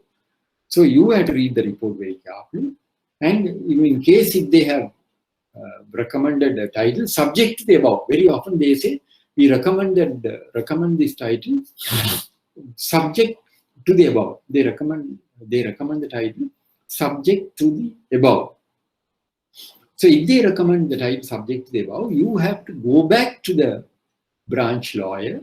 You have to go back to the legal officer, the branch lawyer, and find out and obtain their concurrence whether we could obtain a title insurance. You have to go back to the branch. You can't decide on the title insurance without the concurrence of the branch lawyer or your legal department. So it is your right, responsibility, your responsibility. You have to go back to them and say, we have got your title report and we find there are certain defects. Can we mitigate these defects by obtaining a title insurance? Then the lawyer may come back to you and the lawyer may tell you, yes, you can go for a title insurance. Then with the concurrence of the lawyer, you can go for a title insurance. And what do you mean by title insurance? When you say title insurance, it is only, remember, it is only a comfort to you because you have come across a defect, and to overcome that defect, the insurer or an external person is giving you a comfort. That person is telling you, you are worried about this property. You are worried about this title due to these reasons. Don't worry about it. In case, if you come across anything, we will take care of you. That is what is known as title insurance. Now, let us assume here we are unable to trace the title prior to 2000. Now here in this case, here you find the title, they were able to trace the title only for 21 years. So we are worried about those 9 years prior to that. So this, when we refer to the insurer, in other words, what the insurer says is, insurer is telling, you are worried about those 9 years, don't worry. In case you encounter any problem, we will look after you. We will take care of that. We will mitigate that risk. That's what they are saying.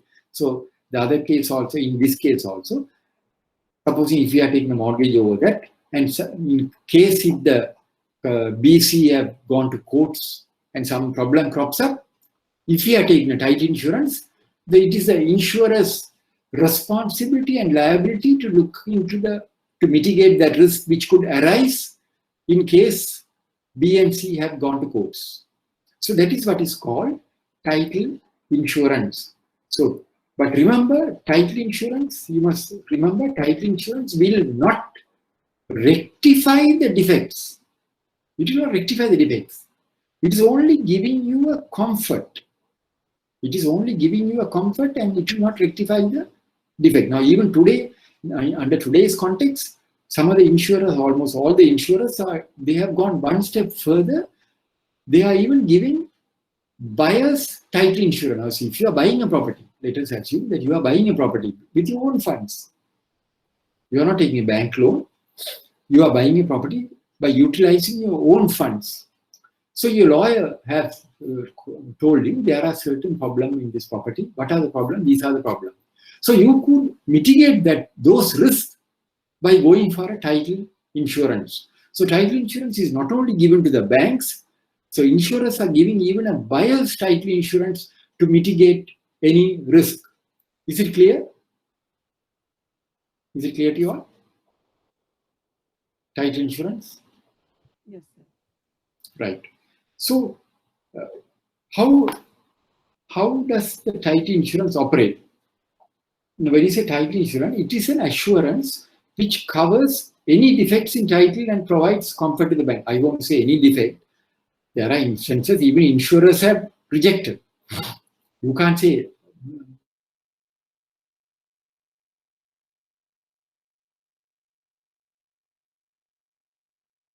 Also go through the title, and they will have to confirm, they will advise their management whether it is worth taking this risk.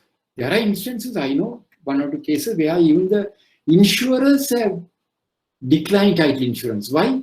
Because their lawyers have come to the conclusion this is a very high risk property because the title is not at all clear. So therefore we can't take such a risk. So title insurance should be obtained to cover 150% of the value of the mortgage, not 100%. If the mortgage is for 10 million, we take the title insurance for 15 million, additional 50%. Can you all tell me why we are taking the additional 50%? Can you any guesses? Why we are taking this additional 50%? Now, if you are taking a mortgage for 10 million, when we ask the lawyer, when we ask the insurers to give a title insurance, we are asking the insurer to give us additional 50% to cover 150%. Why 150%? Why can't we take for 100%? You may ask, why our loan is for 10 million, why we are taking for 15 million? Any guesses? Think why we are taking the additional 50%? We are taking a mortgage for 10 million. We are taking the mortgage for 10 million and the property there's a defect. We are asking the insurer to give the title insurance for 150%. We are asking the insurer to give the title insurance for 15 million. Why is that? Any guesses? Think about it. Interest. Sorry, yes, very good, very good. To cover the interest component. We are taking this additional 50% to cover the interest component. That is in case of a eventuality, in case we had to realize the exposure, in case we had to sell the property, we have to recover our loan plus accrued interest. So that's why we always take 150% of the mortgage. So insurer will also go through the valuation, everything, and they will also then. So it is not 100%, it is 150% of the value of the mortgage. Then what is the validity of the title insurance?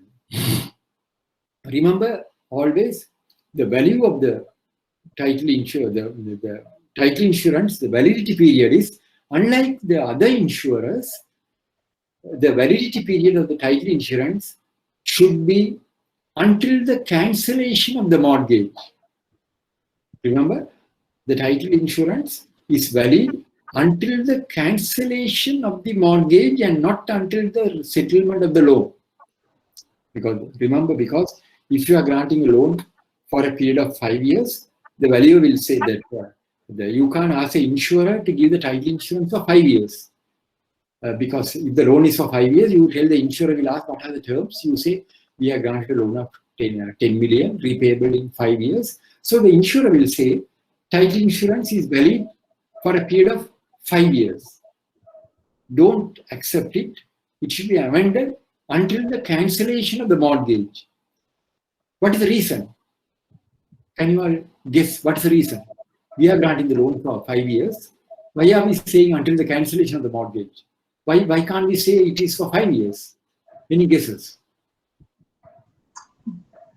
If the customer has to go for a further loan, then again he has to take another title insurance? No, yeah, that's right. If the customer has been given a further loan, if there's any further loan, you will have to go back to the insurer and tell him original loan is settled. So therefore, we are giving a further loan. Apart from this, the main criteria why we are the title insurance, the loan is for 5 years. When we write to the insurer and tell the insurer ask the insurer for a title insurance, we tell the insurer that your title insurance should be valid until the cancellation of the mortgage. Why are we saying until the cancellation of the mortgage? If the loan is for 5 years, why can't we accept the validity of the insurance to equal to the repayment of the loan? Why are we telling until the cancellation of the mortgage? If is there any dispute? Very good. You are coming closer, because although we are granting the loan for 5 years, there is no guarantee that the loan will be settled within 5 years. Am I correct? As you said, dispute. Dispute may arise due to a default. We are granting the loan for 5 years. And if the customer doesn't settle the loan on the due date, if there are any arrears, then the repayment may automatically get extended beyond the period of 5 years. It can go up to 6, 7, 10 years also it can go. So if you say valid until the cancellation of the mortgage, we will cancel the mortgage only after the settlement of the loan. So remember, title, because this is a common mistake most of the bankers make, because when they ask for title insurance, they ask it is title insurance up to the validity, up to the repayment period term, that is 5 years. We are asking the insurer for 5 years. No, it should be valid until the cancellation of the mortgage. The reason is, if you say for 5 years and after the expiry of 5 years, still the customer has not settled the loan, if you go to the insurer and ask the insurer for an extension, there's a possibility the insurer may reject your request for extension, because he will also know why you are asking for extension, because the customer has defaulted. He has not adhered to the original repayment terms. So the validity period of the title insurance should be worded as until the cancellation of the mortgage. Now, these are the two common mistakes which are made by bankers. I have come across in some of the banks where I was attached to. Title insurance, they have obtained the title insurance for 100%. Remember, it is not 100%. It should be 150%. That is, it should cover the interest component. Then the validity is not up to the repayment, not up to the term of, not in line with the term of the facility. It should be amended until the cancellation of the mortgage. Then substantial premium is payable on title insurance, which could vary from company to company due to the competitiveness.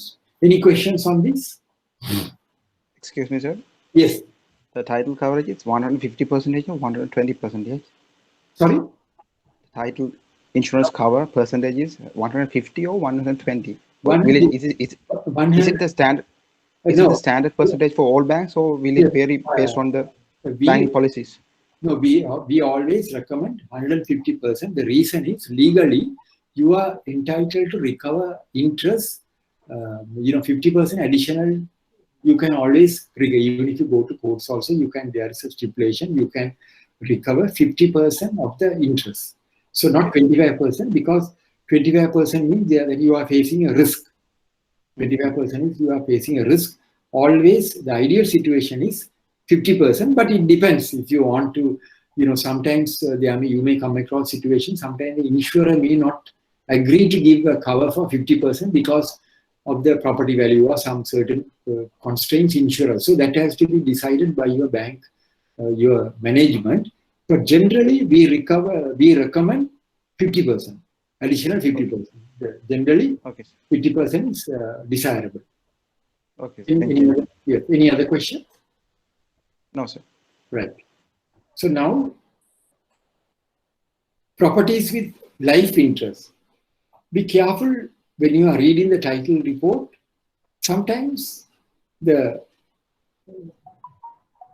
lawyer would have said, I recommend this property subject to the above. What is the above? Life interest. Because this particular property, the customer's mother or father, they have gifted the property to the customer subject to their life interest. Can you take such properties where you have the life interest, where the mother is having the life interest? Can you take such properties? Can you take? Supposing if you come across a situation when you are reading the title report, lawyer says this property has been gifted to Mr. A by his mother, subject to her life interest. Can you take it as security? Can you take it? Can you take a property? Shall we add, sir? Sorry? So I could hear. Yes, can we accept that facility with his mother as a co-borrower? Yes, very good, very good. You can accept it. So when you come across such situation where there is a life interest, the mother has to she has to revoke her interest, or she has to become a co-borrower. So all these things will come to light only if you read the life interest. That's why I have taken this life interest as a common occurrence, because the lawyer will say in the final para, I recommend the title subject to the above. What are the above factors? That is in your hands. You have to read the title report very carefully, because these are some of the common mistakes which we make. That's why I highlighted it. So when you come across life interest, you have to ask the customer that your mother is having the life interest, so we'll have to get the mother as a co-borrower, or she has to revoke her life interest, which very many cases does not happen because they don't want to go and ask the mother to revoke their life interest.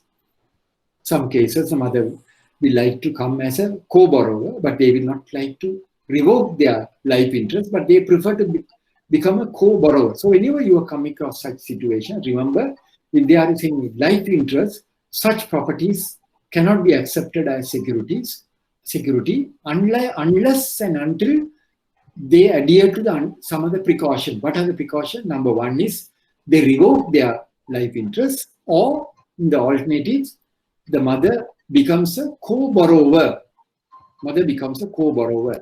So title to immovable properties recommended subject to life interest. In such instances, the life interest holder should revoke their interest and be drawn party to the mortgage. There have been instances where such properties have been taken as security without the concurrence of the life interest holder, which exposes the bank to major in some instances. Some of the banks, some people have, they have ignored, they have overlooked this aspect and taken the security, so which is exceeds the mortgage. which has exposed the bank to greater risk. Is it clear? Before we move to the next one, is it clear?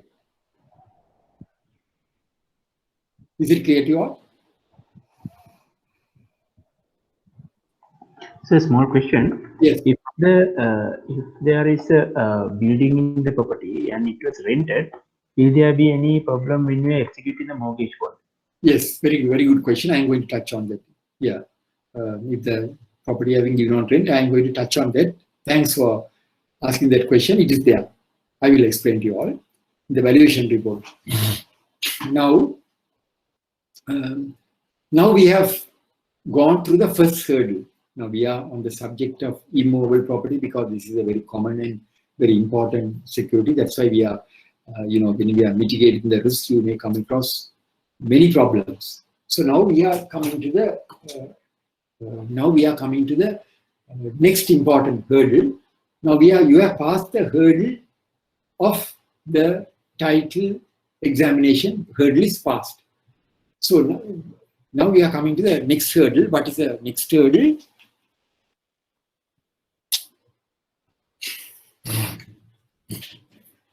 What is the next hurdle? The next hurdle is the valuation report. Once the title is accepted by you, by overcoming all the deficiencies, if there is a defective title, you have mitigated that risk by going for a title insurance. All these factors have been done. All these risks, you have taken care of it. But before you execute the mortgage, you have another big hurdle to clear. What is this hurdle? That is a valuation report. Remember, there will be a lot of questions on this. So make a note of this particular slide and listen to this. Listen to each and every word what I am going to say now, because there will be a lot of questions on this area. So make a note of this particular slide. So how do you proceed? Number one is you have to get a valuation report from the bank's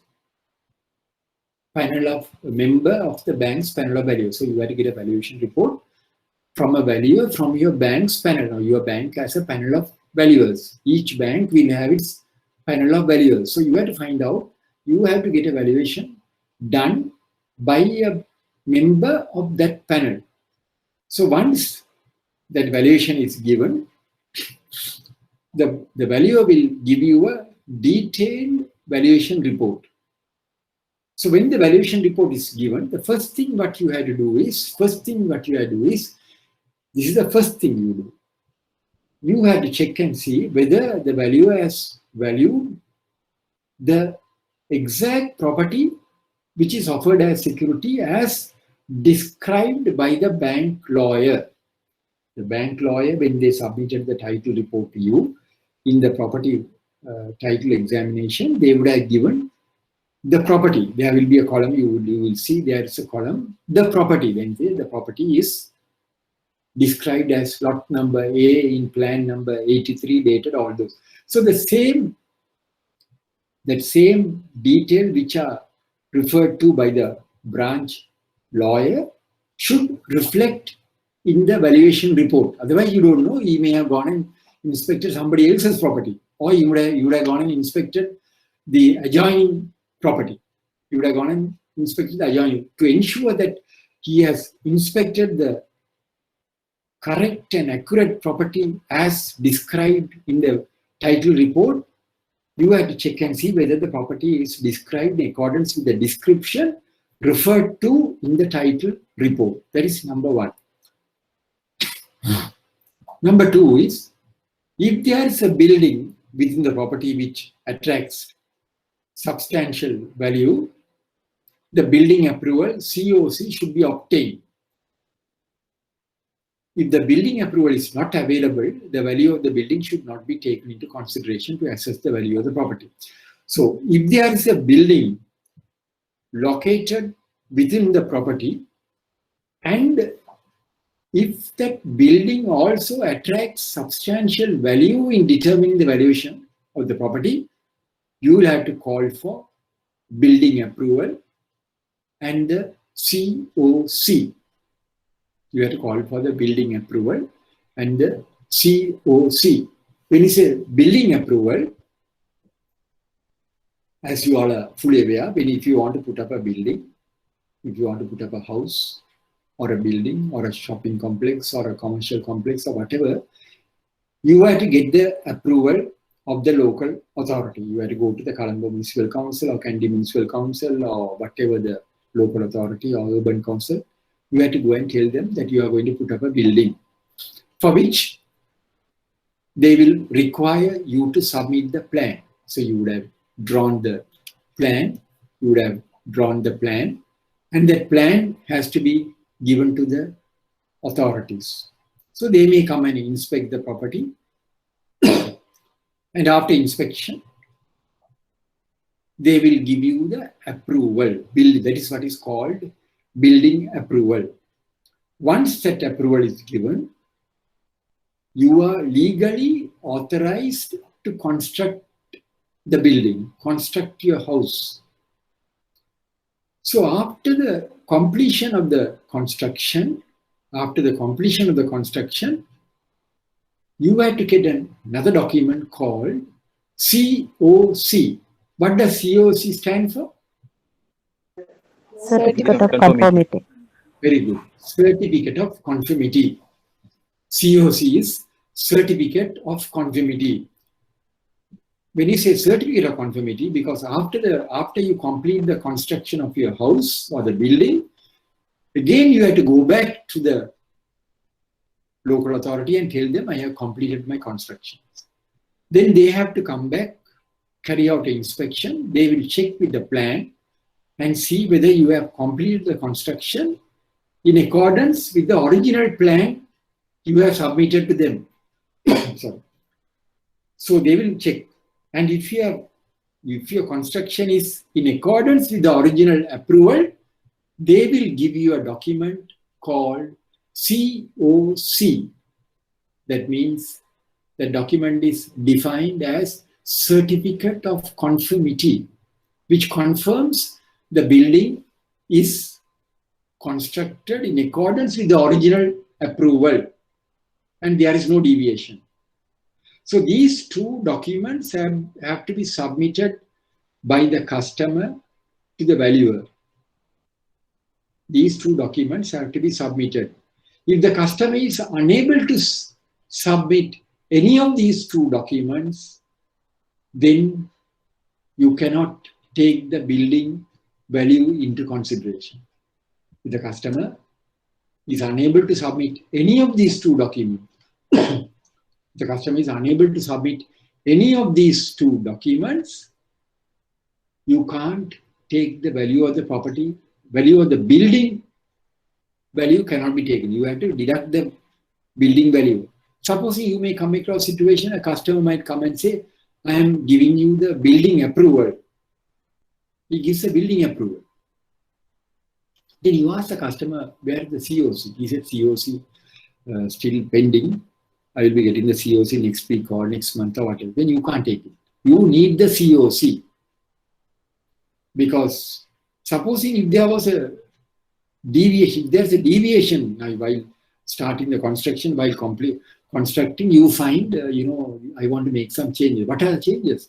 In my original plan, I have made provision to construct the washing machine here. I want to shift the washroom. Or I have said the dining area here, I want to relocate the dining room to other area. Then when you proceed without the concurrence of the local authority, when they came on inspection, final inspection after the completion of the construction, they find there has been a deviation from the original plan, then they will not give the COC. So remember, if the COC and building approval are not available, you can't take the building value into consideration. These two aspects have to be commented, confirmed by the bank valuer. That is the valuer's job. That's why wherever we have worked, we have certain guidelines which we have given to the valuers. The valuer has to comply with those. They have to confirm. There are about 25, if I remember correctly, I have given about 25 important criteria which the bank valuers have to confirm. So they have to touch on all 25 stipulations, they have to confirm. So if for any reason, if they are unable to give the building approval nor the COC, then you can't take the building approval into consideration. You have to reduce the value which has been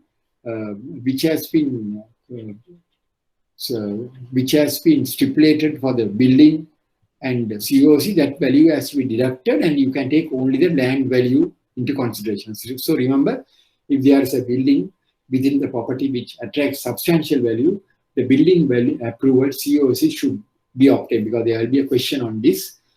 If the building approval is not available, the value of the building should not be taken into consideration to assess the value of the property. The occupancy of the building, now there was a question somebody asked, the occupancy of the building and the status of such occupancy should be ascertained. Now, the valuer has to comment whether the valuer has to comment the occupancy. That's also one of the criteria, important criteria. The valuer has to find, in the valuation report, valuer has to confirm the occupancy. Let's say who is occupying this building, who is residing, who are the tenants. So valuer will have to say, at the time of my inspection, it was observed that so and so is occupying the building, so and so is occupying the house. So we'll have to find out their status. If the valuer says there is a family which is occupying the building, then we'll have to find out whether they are legal occupants, legal tenants.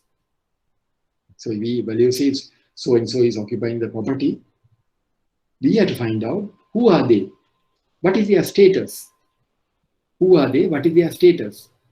Then you will have to ask the customer, according to the valuation report, we find there is a family occupying, who are they? Then the customer will have to give satisfactory documents to the bank. So the documents have to be given to the satisfaction of the bank that they are legal tenants.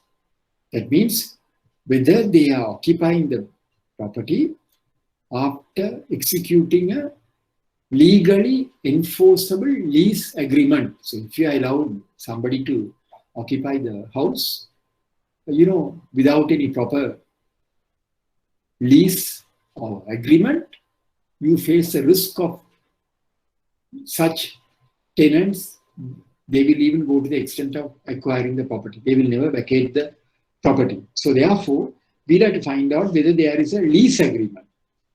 I am not telling if you come across a situation where their values say there are some people occupying, where there is a family occupying, then we'll have to find out what is their status, whether there is a lease.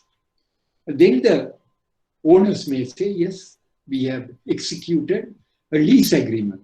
So if there is a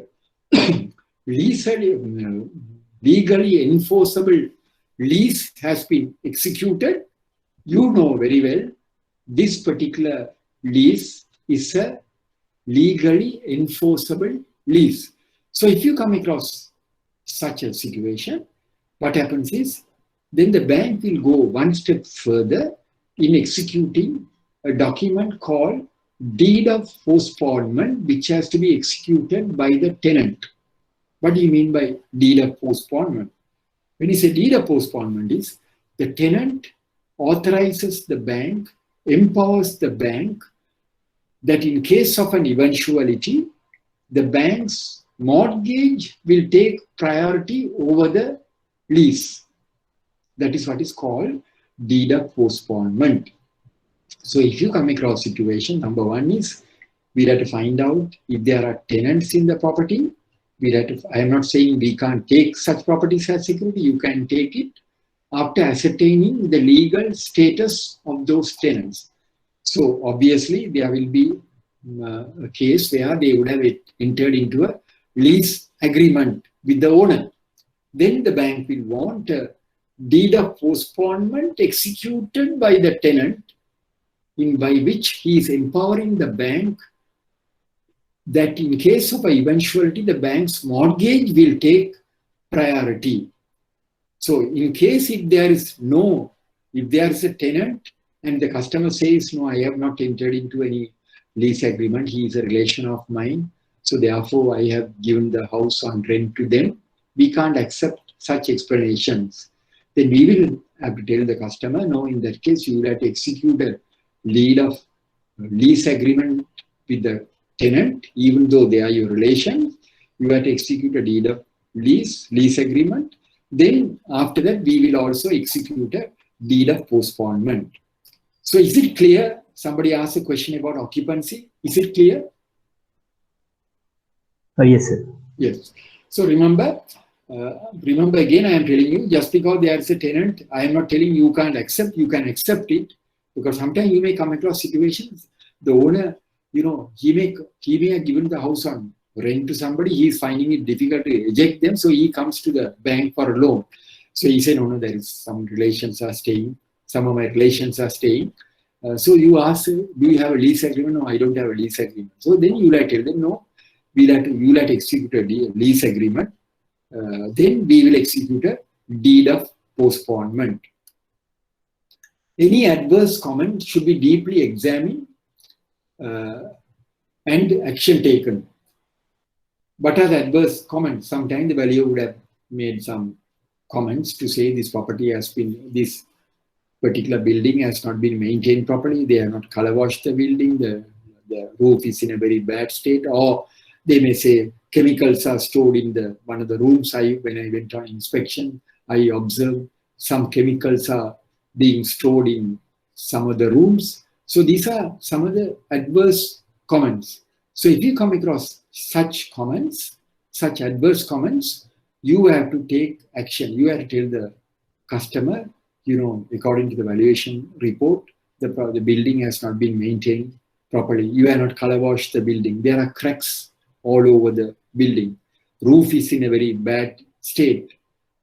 So you have to take action to rectify those gray areas. So this is what is called any adverse comments. Then the property should be inspected annually. We have taken up that matter. The main reason why in an immobile property, why we have to carry out annual inspection is to ensure there is no variance in the original status. I explained to you all how a situation could crop up if Jairatna Florist puts up a building next to that particular property, naturally the value will drop. So all adverse comments have to be taken into consideration, and annual inspection is a must. I am stressing you all the importance. In case if there is a question in an immobile property, annual inspection, whether it is necessary to carry out an annual inspection, the answer is yes. Why? The answer is, you know the answer, because simple answer is, we have to ensure the original status remains intact, or there is no change to the original status. Any questions? Any questions?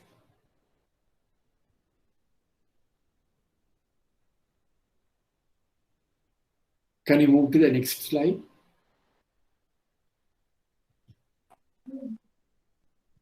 Can we move to the next slide?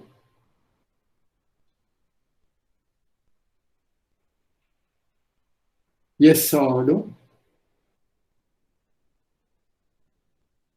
Excuse me, sir. Okay, sir. Yes. Right. So now the next slide. So in a valuation report, the valuer will stipulate 3 values: market value, forced sale value, insurance value. When you get the valuation report also will run into 25 to 30 pages normally, because depending on the property, valuation report also will run into 10 or 15 or 30 pages. So you have to read every full stop and comma in the valuation report. You have to read it very carefully. So after reading the valuation report, in the last page of the valuation report, you will find three values. These are the values the value will stipulate. Market value, forced sale value, insurance value. Now, if I ask you a simple question, what is the value you will take into consideration to determine your margin of a property? Out of these three Forced- values, what forced is sale the, value. yes, very good, very good. You will take the forced sale value. What do you mean by forced sale value? To give you a simple example, if somebody asks me, I'm giving you a simple example to make it clear for you. If somebody asks me, so what is the value of your car? Then I may give the value of my car as 6.2 million. Because now the government has suspended the importation of motor vehicles. There is a bar on the importation of motor vehicles for the last 2 years. They are suspended after this corona crisis. Importation of vehicle has been suspended. So therefore, the value of my vehicle also would have gone up. So I will say value is 6.2 million. But that is a market value based on the current market trend. I say 6.2 million. But I know very well, if I want to sell my vehicle, I can't get that 6.2 million. Even though market value is 6.2 million, I know very well I won't be able to sell for 6.2 million. But if I say 5 million, I know very well I will have no problem, no difficulty in selling the vehicle for 5 million. Why? Because that value or that amount, I can easily sell the vehicle. That is a value which is determined as forced sale value. The value at which I could sell my vehicle without any difficulty. That is what is called forced sale value. Market value is the current market value of the property. Forced sale value is the value at which I can sell the property without any difficulty. So the bankers will always go for the forced sale value. What is the insurance value? What do you mean by the insurance value? Any answers? What is the value of the insurance? When you say insurance value, what is this insurance value? What is this insurance value? What is it? Building If value. there is any building, Yes. value give the value of that building. So we Yes, have very to. good. Yes, very good. Value of the, if there is a building within the property, which also has been taken into consideration by the valuer in determining the value of the overall value of the property, that will be defined as an insurance value. That's the correct answer you gave. If there is a building located within the property and if that value of that building also has been taken into consideration by the bank valuer in determining the value of the property, that value would have been defined as insurance value. That means the amount what the customer will have to expend in case if he has to rebuild the construction. That is the value of which is defined as insurance value. Sometimes you may come across a situation where the value will say there is a building, but value says value of building nil, insurance value nil, because there is an old building. He says in the valuation report there is an old building. There is an old building. So insurance value will be nil. Sometimes you may come across a situation where there is a bare land. You find there's a property where it's a bare land. What is the insurance value? What will be the insurance value on a bare land? No insurance value for that. No value, zero. insurance value will be 0. Why? It's a bare land. So remember, insurance value is the value of the building in case you have to rebuild the construction, rebuild the building, rebuild the house. The amount what you have to expend, the amount which you have to spend is determined as the insurance value. So the bankers will always go for the forced sale value of the building, of the property. But I must also tell you all, exceptional circumstances. Now, sometimes when you have approved a facility, you want to grant a facility to a particular customer, you have got a loan approved, 10 million or whatever the amount you have got approved, you got a valuation report from the valuer. For sale value, you find for sale value is not enough to secure the loan. You may come across such situations. Even we may come across such situations. We have come across such situation. Even you may come across such situation. You find after the loan was approved, you got a title examination, a title report, excellent. You got the valuation report, excellent. But when you find for sale value is not enough, what do you do? Can you all tell me? If you find the for sale value is not enough, what do you do? If you find the for sale value is not enough, what do you do? You come across a situation where you want to grant the loan, very good customer, title report is excellent, valuation report, but you find there is a shortfall in the for sale value. What do? You want to grant 10 million loan to the customer, but property should have value of 20 million, but you find there's a shortfall.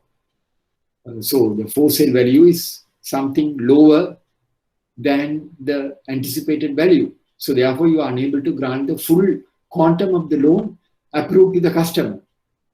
So then what do you do?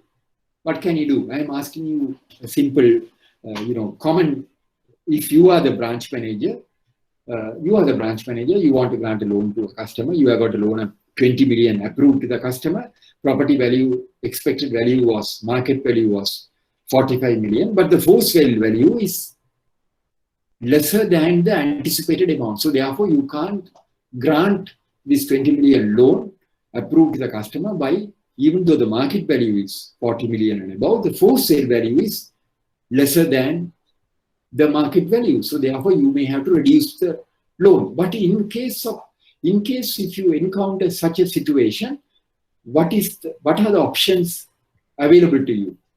Will you reduce the loan? What will you do? Can we consider the market value, sir? That's right. Very good answer. Very good answer.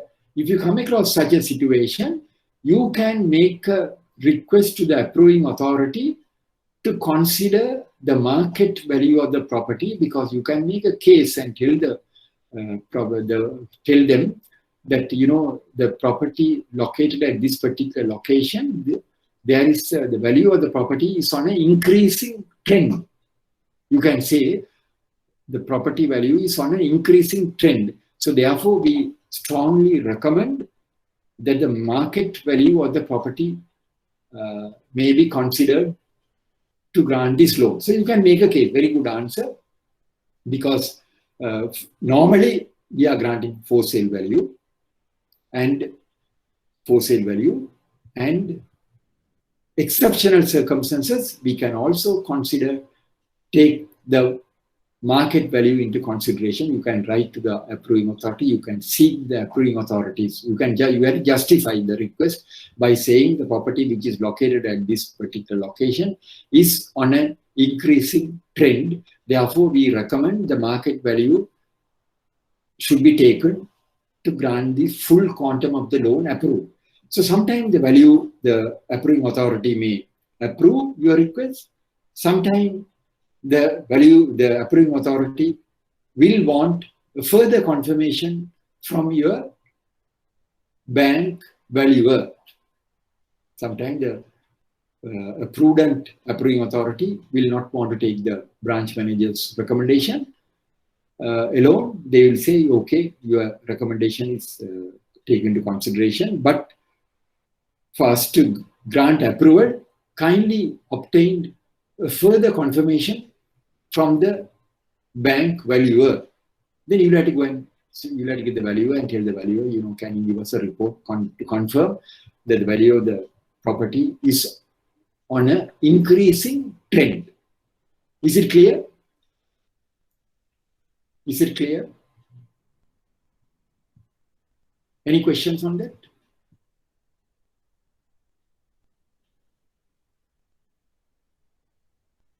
Any questions? Can you move to the next one?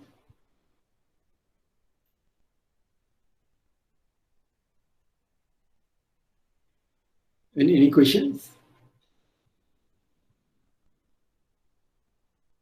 Is it clear to you all on the subject of valuation?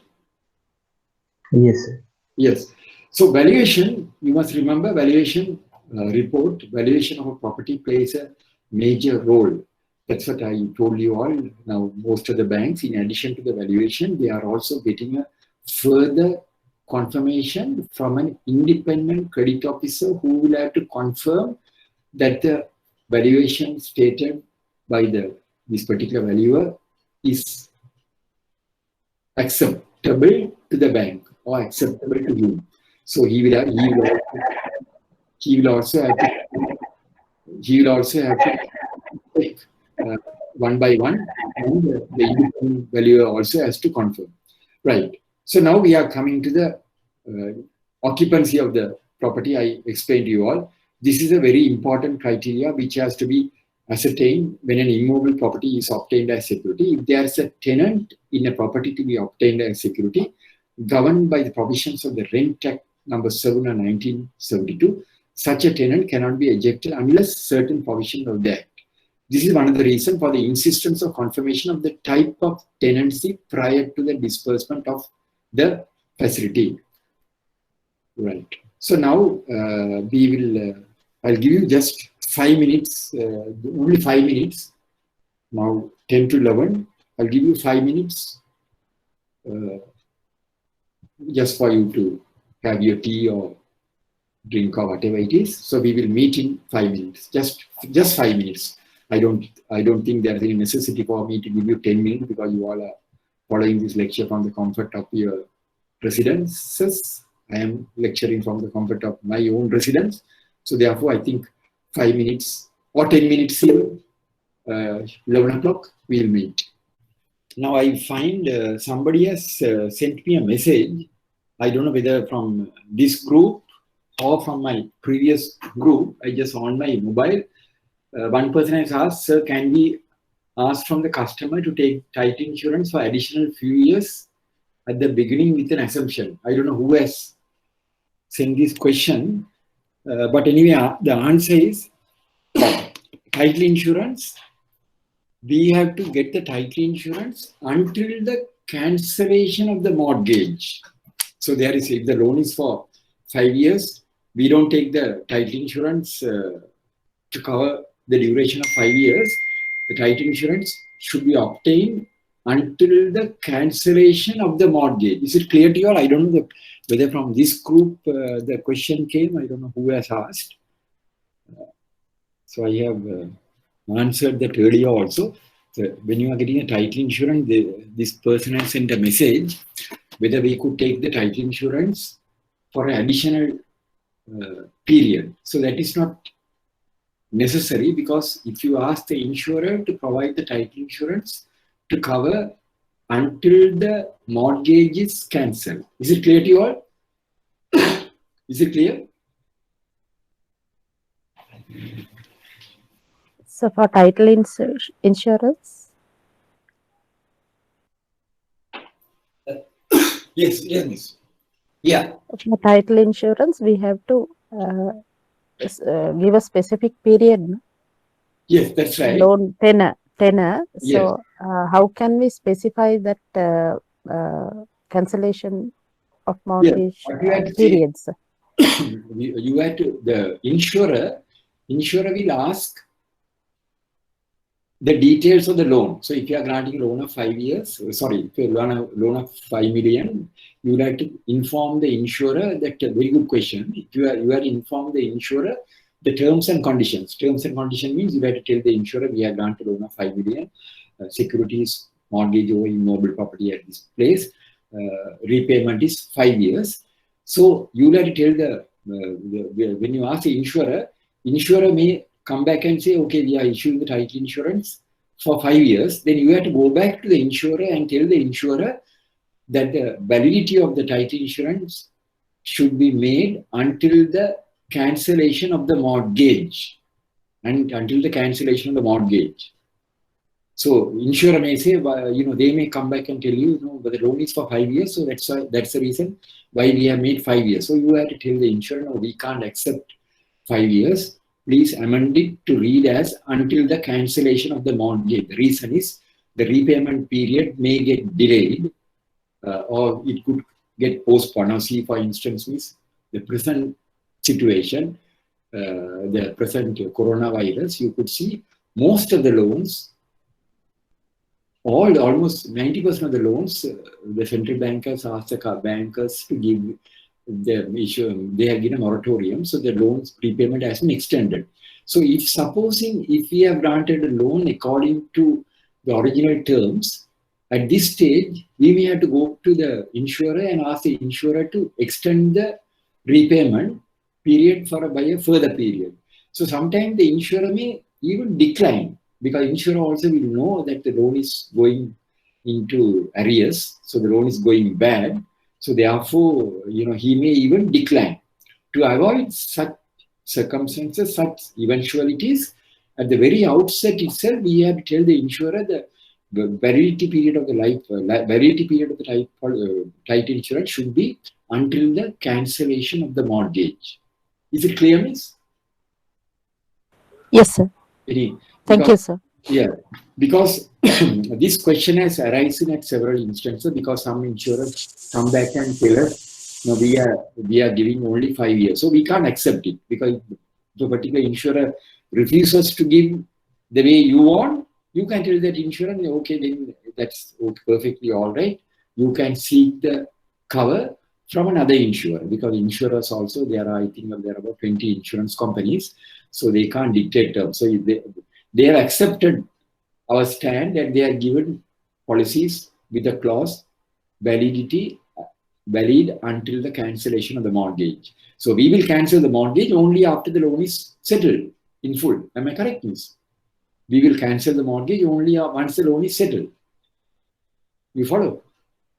So there is no risk for them as far as they are concerned, right? So occupancy we have explained. So now these are some of the this thing I just want to show you all. Consequences of unauthorized building. Now when you say unauthorized building, I told you all we have to get the building approval and the COC. Why are we insisting on the building approval and the COC? Because if you don't have the building approval, if you don't have the COC, that particular construction is an unauthorized, illegal construction, which could be demolished by the local authority anytime they want. Now you can see unauthorized constructions to be removed. This appeared in the newspaper some time back. Now here, this is a very recent, about 2 years back, this happened. Look at this particular image. This appeared in the newspapers. The Coast Conservation Department, CCD, on Friday began dismantling illegal structures housing tourist restaurants and guest houses at Mirissa and Veligama, following a presidential order after some tourists were attacked. Seen here are structures being razed to the ground.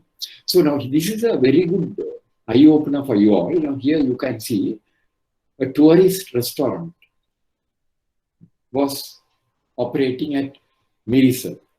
This particular restaurant was an illegal structure, illegal construction. So what went wrong? Some tourists were attacked at this particular location. Some tourists who have come there to the restaurant were attacked. Then later, when the police authorities have gone and inspected and they went deep into the matter, it was revealed this was an unauthorized construction. So immediately an order went from the president, presidential order was given, and this illegal structure was dismantled. Supposing, it's a very good case study for you all. Supposing if you all are not taken if you are not asked for the building approval and COC, just imagine the situation you are in. All of a sudden the building has been demolished, so you will left with only the land value. Supposing if there was a building approval, the authorities, they have no right to go and demolish that building. But here this was a unauthorized building. So therefore the president has given the order, they have gone and dismantled it, which is legally, they are correct. As far as the bank is concerned, suppose the bank has granted a loan, by taking into consideration the value of the building also into consideration, overnight the value of your security would have gone down. Is it clear? Is it clear to you all, this particular slide? Any questions on this?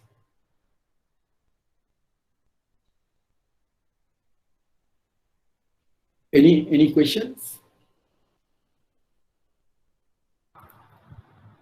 Yes, sir. Right. So now look at this another one. There's another slide. Can you all look at this particular slide and tell me where is this? This is also an unauthorized construction. Can you all tell me? This is not in Colombo, somewhere outstation. It's Kandy, sir. Kandy. Where is this place? Can you all tell me? Where is this? Can you all tell me? Now here, this particular one, the tragedy in Kandy, reasons for collapse. This is a very good eye-opener for all of us. NBRO officials, after investigating the incident, said the soil layer was unable to bear the weight of the 5-story building, which eventually resulted in the collapse of the building. The National Building Research Organization, NBRO, said a 5-story building which caved in and collapsed in Buavelikada, Kandy, was built blocking a valley path. Officials of the Geological and Mines Bureau confirmed the cause of the collapse was not due to tremor. Senior professor at the University of Virginia stated the tragedy could have been averted if the foundation was based on the solid layer of rock below the surface. He stated the building was constructed in a manner in which the earth's surface cannot bear the weight of the building. So what was revealed, I saw in some of the papers, what was revealed was the owners of this building, they have got approval to put up a 2-story building, and they have gone and put up a 5-story building. So why? No, they have got the approval for a 2-story building, and they have gone and put up a 5-story building. So the Kandy Municipal Council is also at fault for not doing a follow-up inspection to ascertain whether the building has been constructed in accordance with the approved building plan. And the owner of the building also has not gone and asked for a COC. If he has gone and asked for a COC, it would have revealed that he got approval to put up only 2-story building, but he has gone and put up a 5-story building. So this is a very good case study, very good eye-opener for all of us. The necessity of obtaining the COC. Now here in the Kandy, you could see the Kandy, it's very pathetic. 5-story building collapses on hotel, burying couple baby. The building, which is said to be recently renovated, has collapsed on the adjustment hotel. The baby was rescued from the debris, and she also passed away. Very pathetic story. So these people, they have been occupying the next door. They have put up a nice house, and they were not the owners of this hotel. They were occupying the adjoining block of house, block of land where there was a house. So they were happily sleeping, and one night this particular property building collapsed. So now you could see major collapse, and the owner of the building was taken into consideration, and now according to reports, to clear this debris, they say it will cost about 2 million rupees to clear the debris. To clear this debris, it will cost about 2 million, apart from the human lives lost. So why did I, in fact, I wrote to the papers, also it was published, how I said if they have insisted on the COC, this tragedy could have been averted, because the authorities also at fault, because what happens is most of the authorities, not only most, almost all, once the plan is approved, they don't carry out a follow-up inspection. Unless, of course, if the bank has granted a loan. Bank also, if it's a weak bank, they also sometimes overlook. But here in Sri Lanka, we have a system. The local authorities, you go and get an approval for a plan. I wrote this to the newspapers, it was published. They give approval for the plan, and thereafter they don't carry out. They don't go and find out whether the building has been constructed or whether the building, unless you go and make a request to the local authority, they don't carry out an inspection. So there are several buildings constructed which are unauthorized. Why do I say unauthorized? You ask for the COC, they are unable to provide the COC. Why? They don't want to go and ask for the COC because there are a lot of deviations. They may have got approval to put up a 2-story building, they would have wanted to put up a 3-story building. Because originally, if they have asked for a 3-story approval to put up a 3-story, sometimes even the local authority wouldn't have given such approval. So what happens is people, when they get the approval, there are deviations. So all these deviations could have been prevented if we insist on the COC. But as a bank, we have to be cautious. When we grant a loan, if there is a building approval and COC, if these two documents are not available, you can't take the building approval, the value of the building into consideration. Is it clear? Is it clear? Yes, sir. Right. So now, this is a very pathetic story. Market value, I explained to you all. Then final determination of a value of an immobile property. Market value, the current market value of the asset is defined as a market value. Then insurance value, the value of the building or the amount to be expected to rebuild in case of damage. Forced sale value, the value on which the asset could be disposed of without any difficulty. That is the forced sale value. What is the value which determines our security cover? Our security cover is always the forced sale value. But on exceptional circumstances, we also take the market value with the approval of the approving authority under exceptional circumstances. Now, this particular slide, look at this particular, is it clear to you all, this slide? Is it clear? Is it visible? Yes, sir. Right. Now look at this particular slide, particular image. This is the last page of a valuation report. This is another interesting case. I think I have shown this at more than 200 seminars. I have shown this. This is the last page of a valuation report. Now here you find this particular building is a 5-story building, 4-story building. 4-story building. The land value is 4 million. The land value is 4 million. Then the ground floor, 1.6 million. First floor, what's the value of the first floor? Can you all tell me? Looking at the slide. 1.6 million. Yes, I want to see whether you all can read it. Second floor, what is the valuation? Same, sir. 1.6. Right. So you can see ground floor value, first floor, the land value is 4.9.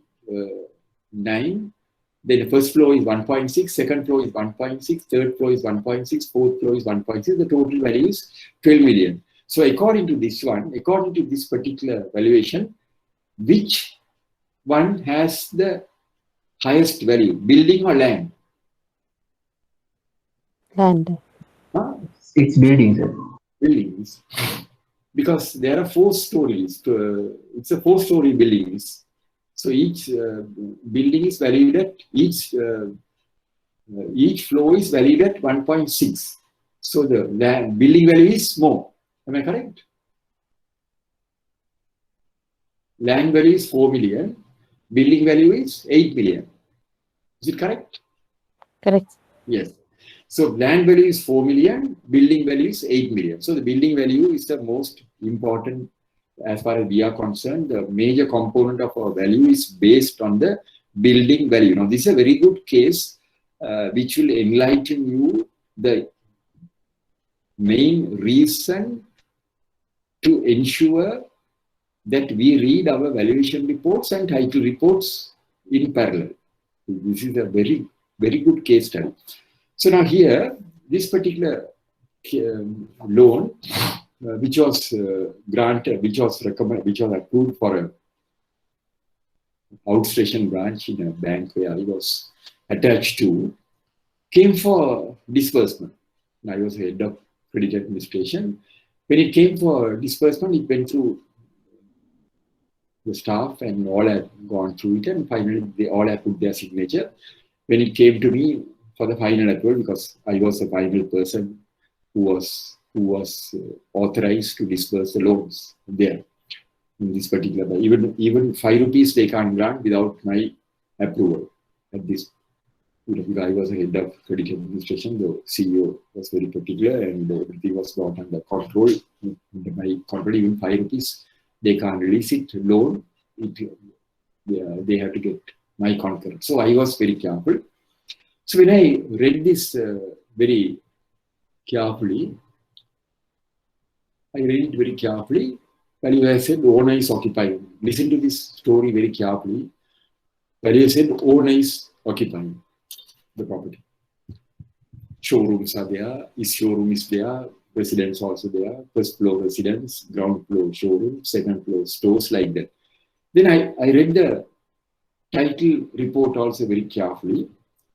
So when I read the title report very carefully, there was a small sentence in which the lawyer has mentioned there is a lease agreement entered with Dialogue, which has been registered at the registrar of lands of that particular area where the property located. The lawyer said there is a lease agreement executed with Dialogue, which is registered at the registrar of lands, because the lawyer, when he went and did the title search, he has found there is a lease agreement entered with Dialogue which has been registered. But the valuer in his valuation report says this property is owner occupied. So there are two contradictions. So I asked my staff, called the people who were handling that. This is a true story. And I asked them, have you all gone through it very carefully? They said, yes, sir, we went through it. Obviously, it came to light. They have not gone through it properly in a hurry. They would have using, but they were simply interested in dispersing the loan as quickly as possible. But since I was very careful, even at this stage, I had the patience to read it. So I immediately showed them, but there is a contradiction because lawyer says Dialogue has entered into a lease agreement, but Value says the entire property is occupied by the owner. Ground floor, so showroom, second floor, first floor, resident, like that. Then I told my staff, speak to the manager and find out what is the problem. Then these people spoke to the manager. Then the manager gave me a call. It's a true story, very important story, which will enlighten you all the importance of reading the valuation and title report. So the manager of the branch, outstation branch, spoke to me and said, sir, is there any problem with this? So the loan was a very big loan, I think about 10 million or something. I can't remember the amount. So I told the branch manager, that's a problem because there's a lease agreement with Dialogue. With the Dialogue, do they have anything to do with this building? So the manager told me, no, sir, they have nothing to do with this building. So I asked, don't know if the Dialogue is having a showroom there. Whether they are having an outlet, sales outlet. He said, no, sir, the Dialogue doesn't have a sales outlet. And he said, the building is located in close proximity to our branch, sir. I can, he was telling from our branch, I can see the building. This is a true story. The manager said, sir, from my branch, I can see this building. I can see this building from my branch, I can see the building. So then I said, are you sure? He said, I am 100% sure the dialogue doesn't have. I am sure the lawyer must have made a mistake. Because daily I am also passing this. Dialogue doesn't have anything to do with it. The owner is only occupying. Then he said, the manager said, sir, I think the lawyer must have made a mistake. Then I said, okay, but anyway, still for all, can you please speak to the customer and just ask him whether he has anything to do with dialogue? Because there is a charge which is still outstanding with the registrar of lands. He said, okay. The manager has spoken to the customer. Then the result is this. What is the result? Dialog has installed a mobile tower on the rooftop. Dialog has installed a mobile tower on the rooftop, which the branch valuer has missed it, manager has missed it, the officers who have inspected have missed it, even though the branch is located just opposite the building. Manager has not seen this. Even this particular image was captured by me from my mobile, because I went to the location.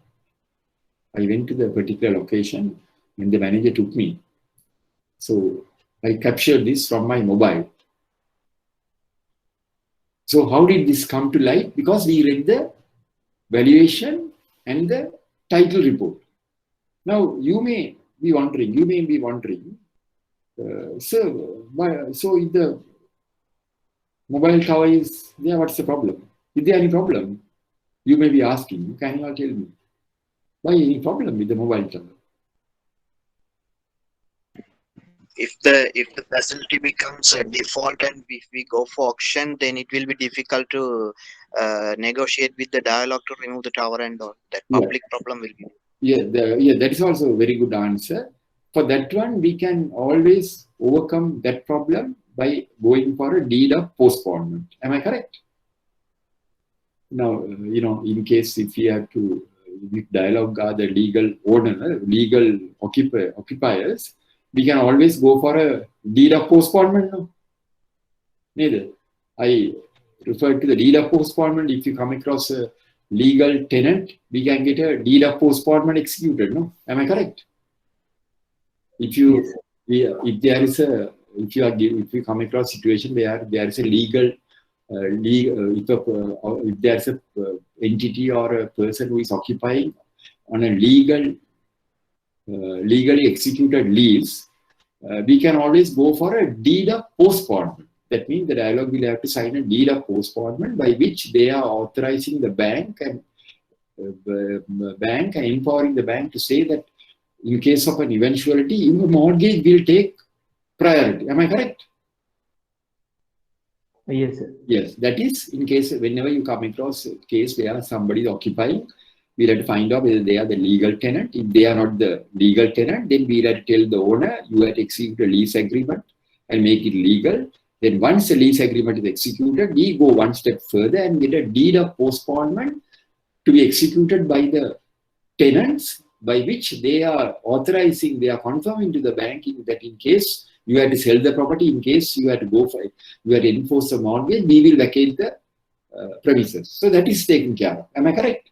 Apart from that, just you may be wondering, so if the tower is, what is the problem? So why the tower is there, why are we worried about the tower? So we are taking a mortgage over the building and the property. Why are we worried about the tower?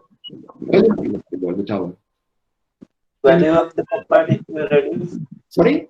For sale value will reduce. No, for sale value all taken care of. For sale value not a problem. My question is, I am asking you all, why are we worried about the tower? Now, I told you all when we asked the manager and, why this thing, and he went and spoke to the customer. Then customer has told, no, he has given the rooftop to dialogue to install the mobile. So this mobile tower is there. So if this mobile tower is there, why are we worried? Reduction of value. Not reduction of it. Now I'll ask you another question. Will you allow? I am asking you a simple question. Will you allow Dialog or any other mobile operator to come and install a tower at your residence?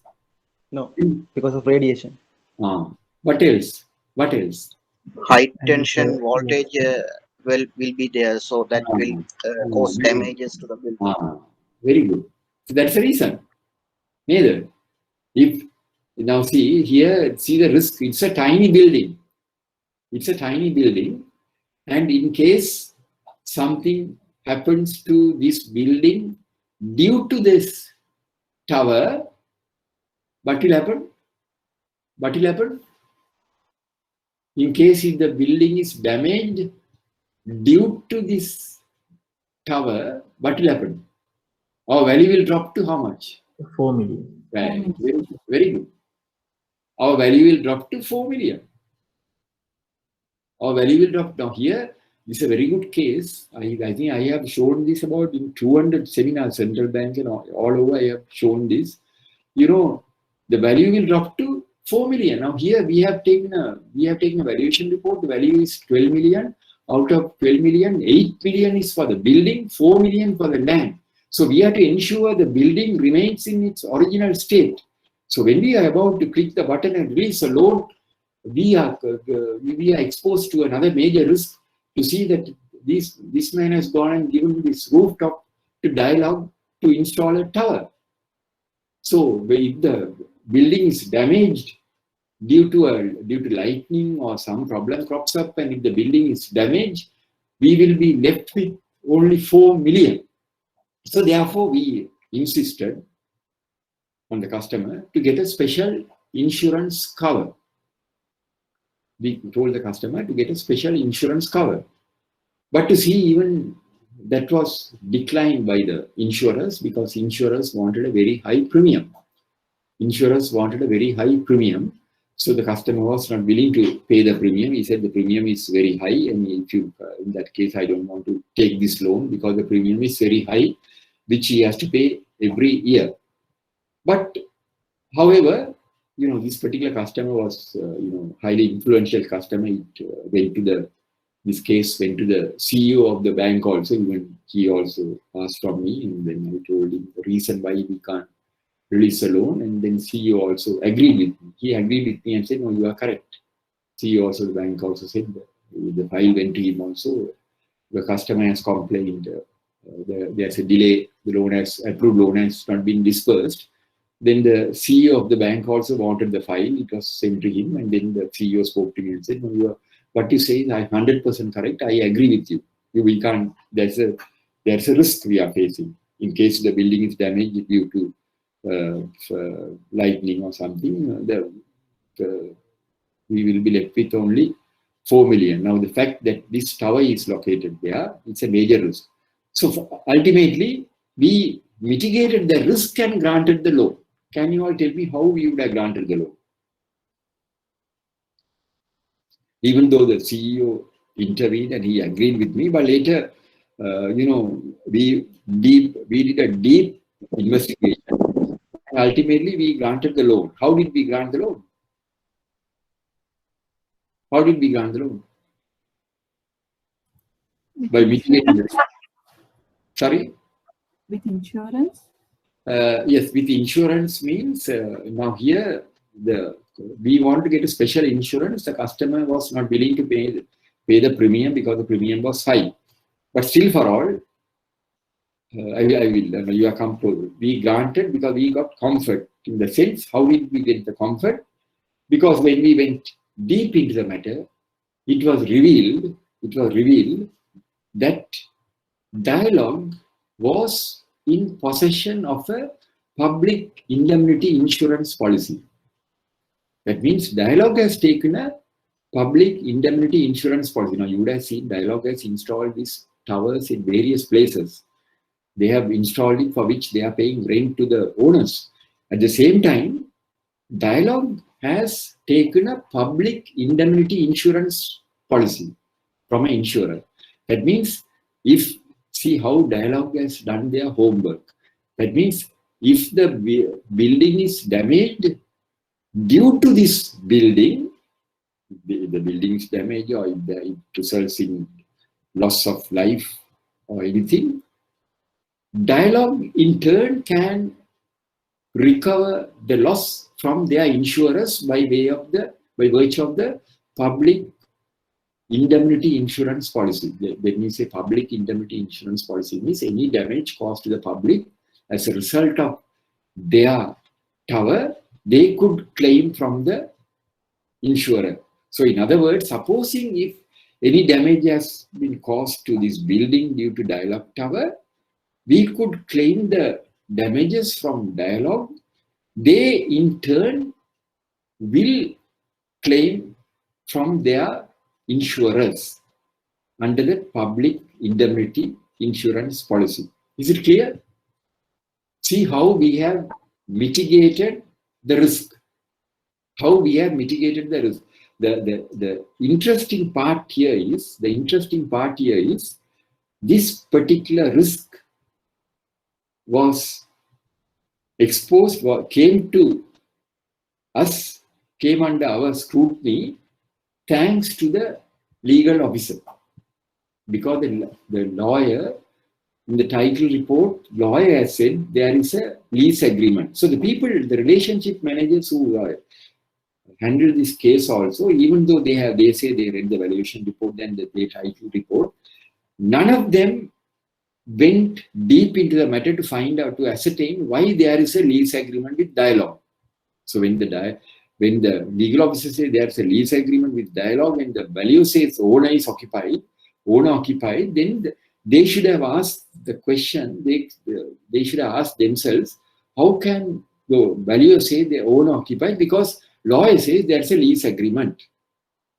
So since I read both reports very carefully, see this particular risk came to our scrutiny and we mitigated the risk. Is it clear to you all?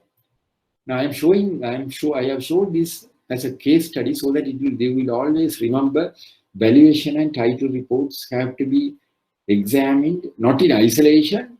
You have to closely examine and check because these two are the major components, major ingredients which will ensure the realization of your exposure in case of eventually. Any questions on that?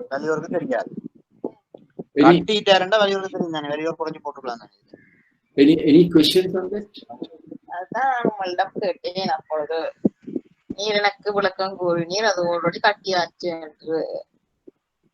Any questions on that? Any questions? Any questions? Right.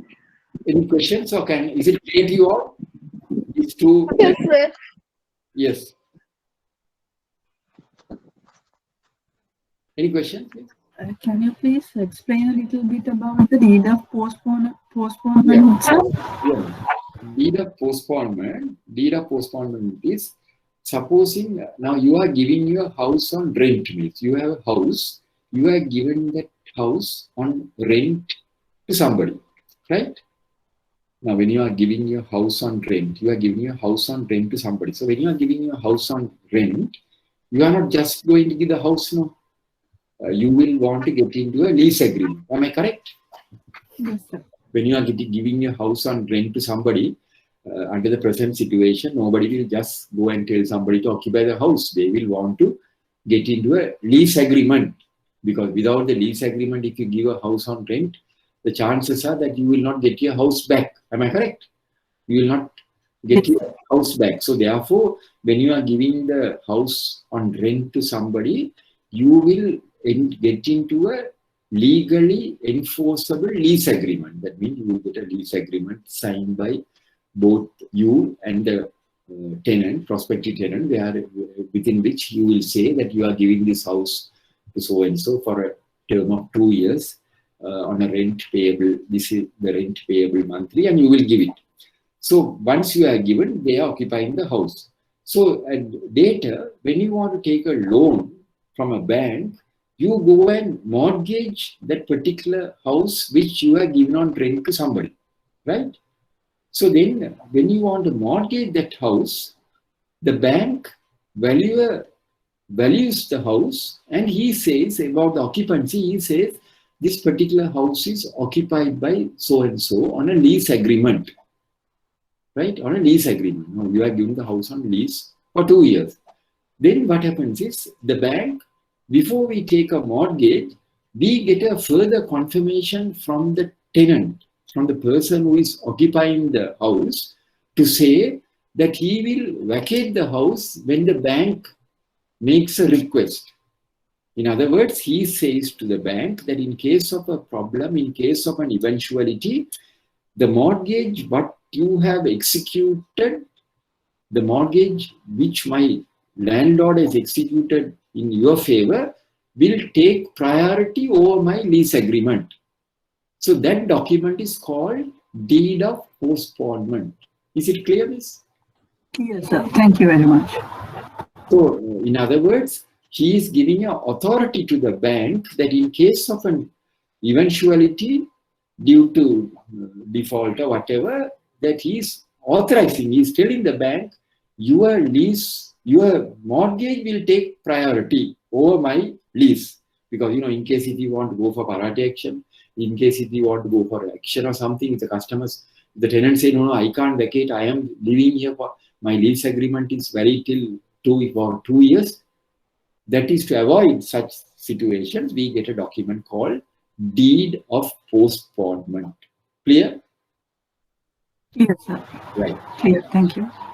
Right. Now we are coming to now these two cases what I showed you, because in all my lectures I narrate these stories, true scenarios, so that this will always remain with you. When you are reading a title report, you will automatically, you will remember the stories what I have told you all. These are all true episodes. Now I am going to go show in other ones. We'll see how many of you all are smart enough to answer this.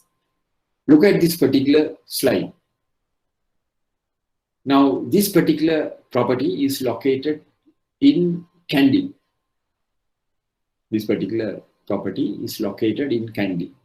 So here, this also in a branch, in a bank where I was attached to, the facility was approved to a customer in Kandy, approved on the recommendation of the manager Kandy. I am not going to tell what is a bank. So the bank from Kandy, branch from Kandy, it came. So here, when the valuation report came, when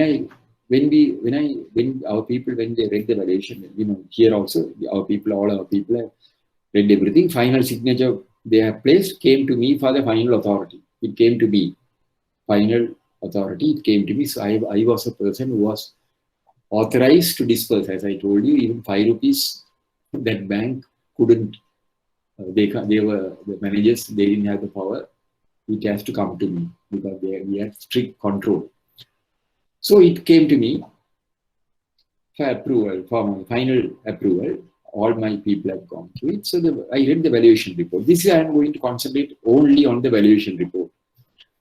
So when I read the valuation report, valuer said, this particular property is located within 2 kilometers away from the Kandy city limits, in an excellent location. Valuer said, places of worship, major schools, supermarkets, all other amenities are in very close proximity to this particular location. And he has said, value of the building nil, 0. He has said value of the building 0. I have not placed any value for the building because building is in a very bad state. So therefore, value of the building is 0. I have placed my value only for the land. So when this came to us, because all the valuers are required to incorporate the colorful images of the property. So the valuer has submitted the valuation. So when it came to me, I was reading it very carefully. Now this is final authority. I had to release it. This is the same property on a different angle. So now when it came to me, for disbursement. So I had a concern. Now, supposing if you are the branch manager, if you are the credit officer, will you release this loan? There is some problem here. One problem, major problem of what we have discussed, which I have discussed in detail. There was major problem. There was major problem which prevented me in releasing this loan, which was not released later on. I didn't release a loan. What is the problem? Can you all tell me?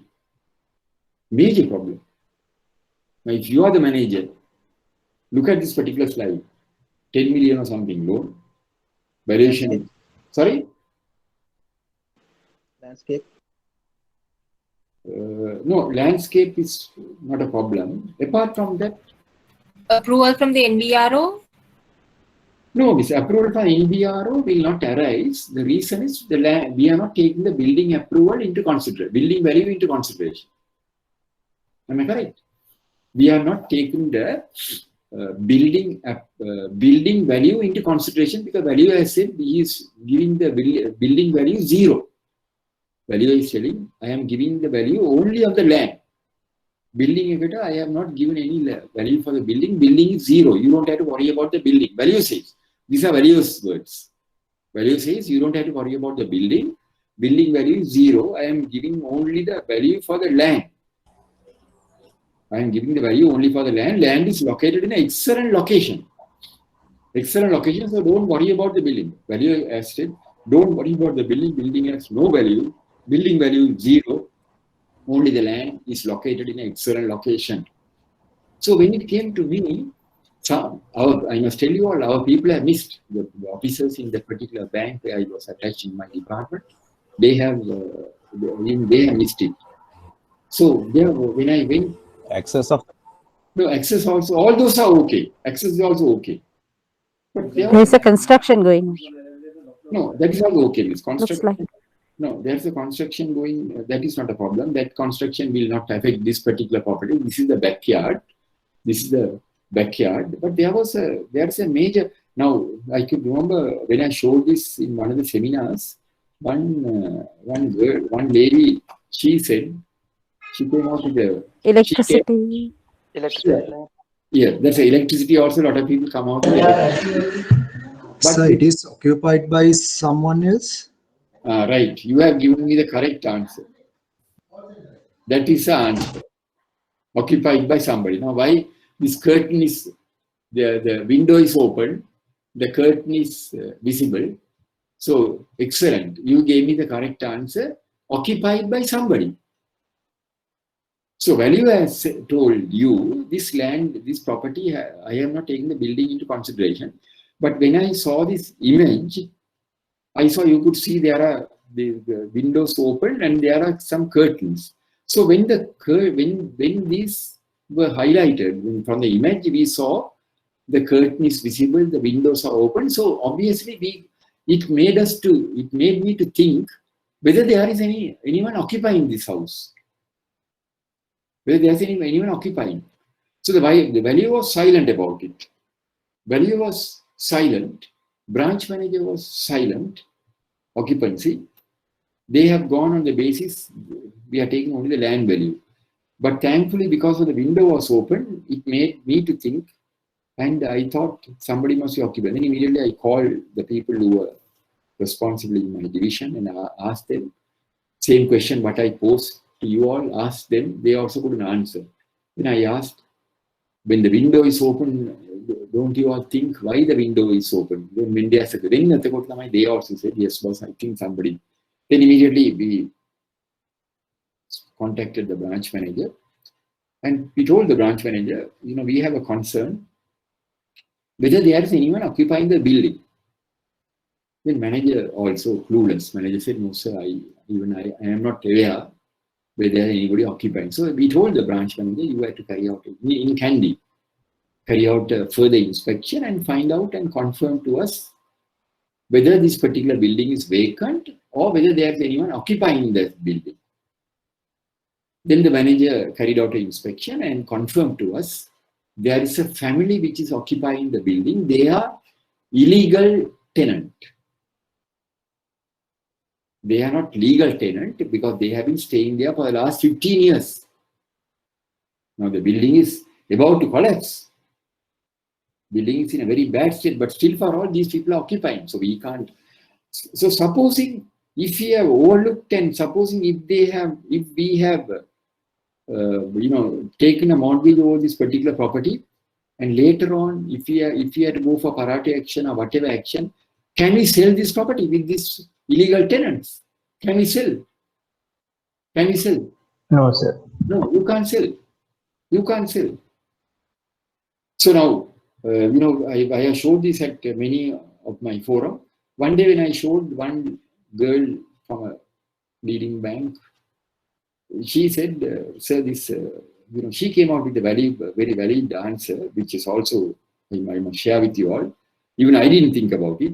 She said, sir, this particular property to clear all these debris, even though there is no value for this building, to clear all the debris, you have to spend about 2 million, which is correct.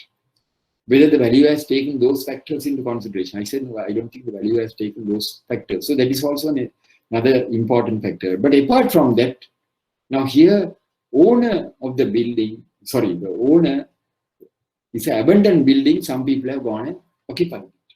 So you can't throw them. We can't throw them. Can we tell the police and throw them out? No. We can't throw them out. Why? Because they are occupying with their family. They have not only they are occupying, they have put curtains also. So if we have overlooked that particular aspect and taken a mortgage over this particular property, and in case of a eventuality, the bank would have encountered a greater difficulty in realizing, because I don't think we will be able to sell the property. Any questions on that? Is it clear? Any questions? So small question on this tenants matter. Now, if the property owner rent out the building after the mortgage, then what will happen? No, if that's also a very good question. Very good question. If the property owner rents out the property after the mortgage, he is liable to notify the bank that he has given this house to a new tenant. Because we would have, in the letter of offer, we would have incorporated a clause to say that any change to the security should be notified to the bank. Am I correct? In the letter of offer, which becomes a letter of acceptance the moment the customer signs a letter of offer, so we would have put a clause there, any change to the security offered to the bank as in relation to the occupancy should be notified to the bank, because in this case, since we have executed a deed of postponement, we will incorporate a clause in the letter offer, any change to the existing tenancy should be notified to the bank. Am I correct? Is it clear? Yes, sir. Yeah, it's a very good question. Very good question. So we put all these clauses in our letter of offer. We put all these clauses in our letter of offer. Now see, deed of postponement is executed. Now, it's a very good question you asked. After giving the loan, if he goes and changes a tenant, then the new tenant will have to come and execute a deed of postponement. So how do we track the new tenant? We can't be good. So that new tenancy will be tracked by us at the time of annual inspection. We can track it. But apart from that, we put a clause in the letter offer where which binds the customer to notify the bank of any change in the existing tenancy. Is it clear? Now, these two cases are very important cases. These are not in your handouts, but I think these are recorded. Now, you all were able to go through the recordings of our previous session, class session? No, sir. No, so I think No, sir. they will be putting it in the this. You all can go through it. So now these two are very important eye opener for you all. Remember, when you are taking immobile property, we have spent considerable time in this immobile property, because immobile property you may come across many cases like this, right? So now this is not necessary. Now what is the important follow-up in immobile property? Can you all tell me? When we take immobile property as security, we carry out an annual inspection. We carry out an annual inspection, which is a must. I have explained to you all the reason why we have to carry out an inspection. Apart from that, what is the most important follow-up inspection, follow-up stipulation, which we have to ensure when we are taking immobile property as security? Periodical valuations. Periodical valuation, yes. Annual inspection is a must. Periodical valuation is not necessary in the sense that will result in additional cost to the customer. So annual inspection and periodical valuation, you will have to, you may have to take a valuation. I think there's a stipulation. If it is a residential property, every 4 years. If it's a commercial property, every 3 years. Apart from that, there's another important stipulation which we have to adhere when you are taking immobile property as security. What is that? Insurance. Yes, insurance is one. Apart from insurance, we will explain insurance later. Apart from that, immobile property. Clear access. No, apart from that, clear access is there. That's not a problem. Apart from that, what is there? Title confirmation. Not the title confirmation. There's another thing which you have to do if you are an owner of a property. If you are the owner of a property, you have to do something every year. What is that? Tax. Tax. Very good. Tax. All assessment taxes due to the local authority should be duly paid without the accumulation of any arrears. So it is a responsibility of you, the bank, to ensure the customer pays the taxes on the assessment taxes on the property on the due date to the relevant local authority. Any non-payment will result in the property being auctioned by the local authority as they have the priority. If the customer doesn't pay the taxes on the due date and if there are any accumulation arrears, the local authorities, they have the power to acquire the property. Local authorities time to time give intimation of their intention to auction certain properties for non-payment of taxes. Periodical valuation inspection, then building insurance. If there's a building with substantial value, insurance, there's a different separate area which I will cover that in detail in my final session, insurance. But apart from that, when you are taking immobile property, it is your responsibility to ensure that the assessment taxes on the property are paid on the due date.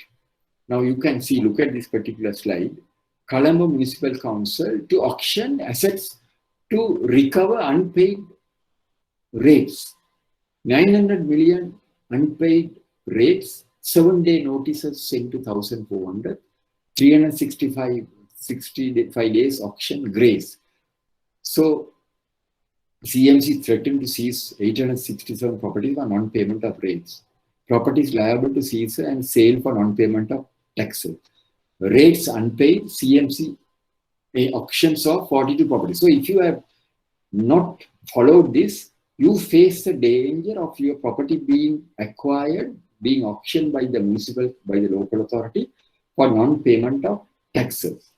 So this is one of the main reasons why whenever we are granting a facility to a customer against a mortgage or for immobile property, it is our responsibility to ensure the taxes on the property are paid to the relevant local authority on the due date. Now, this is another good example. I think if it is a physical class, of course, I could have showed you a lot of things.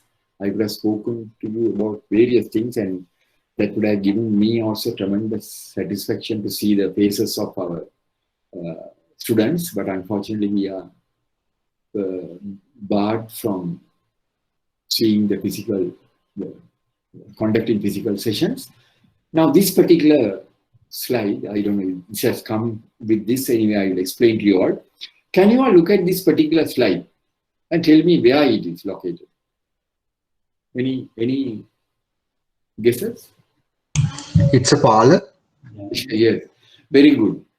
Where is this parlor located? No, this is Raymond, no? No, Jairat. Jairat. All right. Jairatnam. This is Jairatna Funeral Parlor at Borola.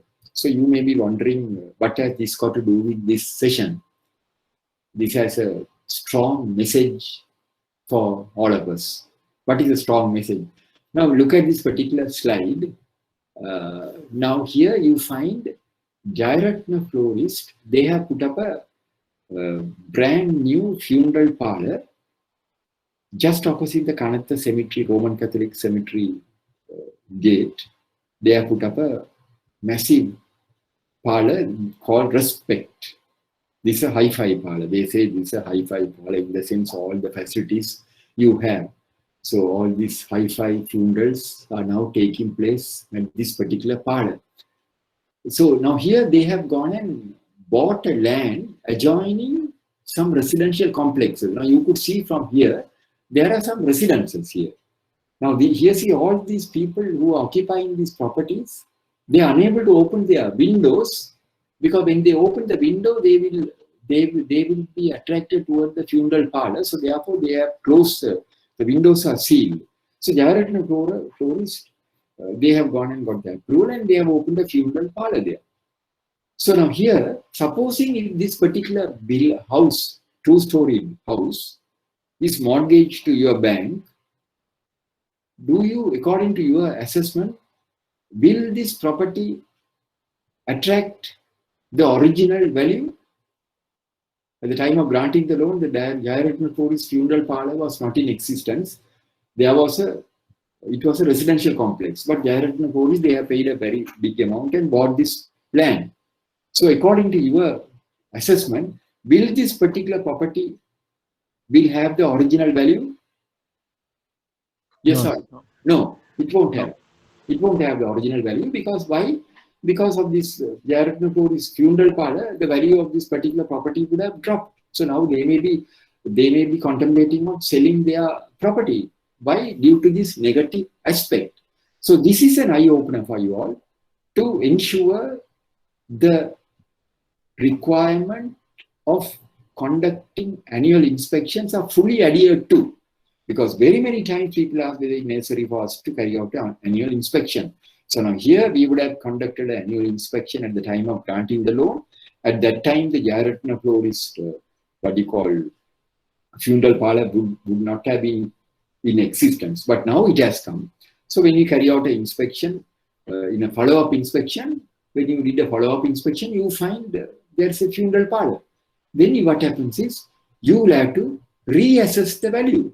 You have to reassess the value, for which you may have to get the valuation, your original valuer, tell your original valuer to do a revaluation. So the original value will revalue the property, and in the original value, if he has stated 15 million or 20 million, obviously he will reduce the value by a further sum of 5 million. And if that particular value of the property mortgaged to you does not cover your exposure now, then you have a right to tell the customer, this is with reference to the loan facility what we have granted, according to our recent valuation, the property value has come down due to this particular negative aspect. So therefore, we kindly request you to provide us with alternate security.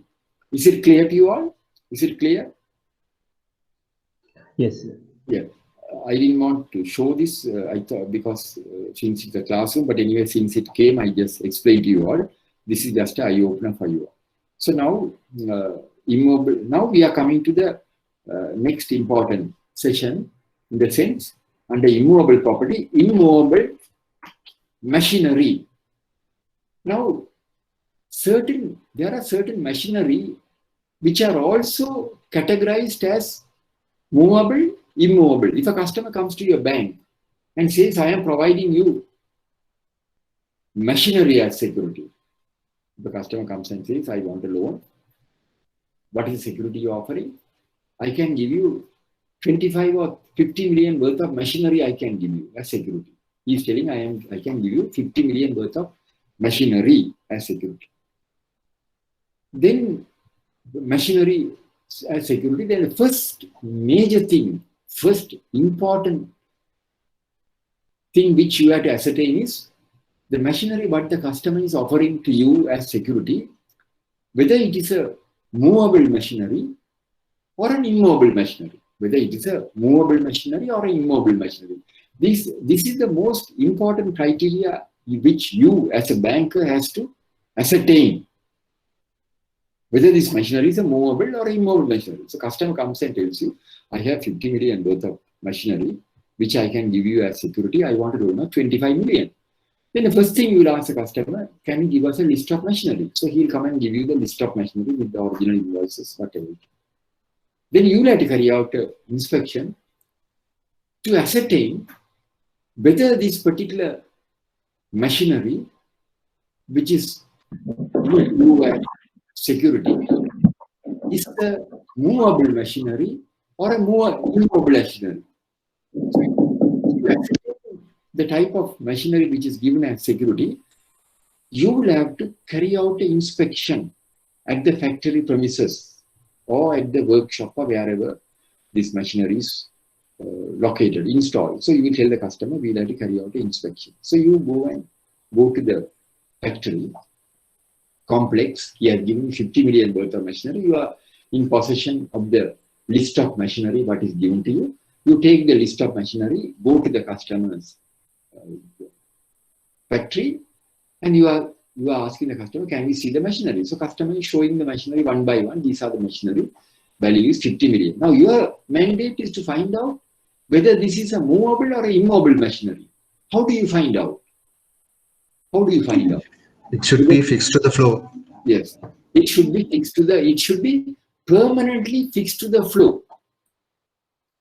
If the machinery is permanently fixed to the floor, that means if the machinery is immersed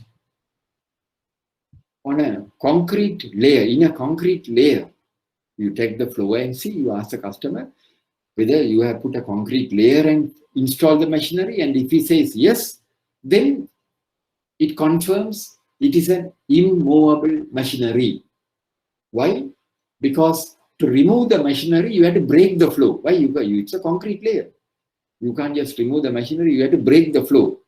So if the customer confirms to you, I have put concrete layer and install the machinery, it is a immovable machinery. On the contrary, if you feel, if the customer says, no, this we have just fixed it, you can just tap and remove the machinery, then it is a movable machinery. So these are the criteria. If there's a criteria, if there's a question, how do you ascertain whether the machinery is an immobile machinery? What is the criteria used to ascertain whether the machinery is immobile? The answer is, if it is fixed on a concrete layer, if it is immersed on a concrete layer, it is defined as an immovable machinery. Then you may be wondering, why are we so worried about ascertaining the type of machinery, immovable? We can just take a mortgage or movable. No, we can't do that. Why? The reason is, if it is an immobile machinery, you can't take a mortgage over the machinery alone. Why? Because it is part of the building complex. Because he has gone and fixed it on the floor on a concrete layer. So therefore, it cannot be removed. You have to break the floor. You have no right to break the floor because you have no right over the building. So if you come across such a situation, then you have to break the floor. Then what happens? You have to take a mortgage over the entire property.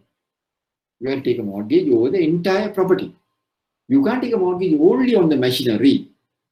You have to take a mortgage over the entire property inclusive of the machinery.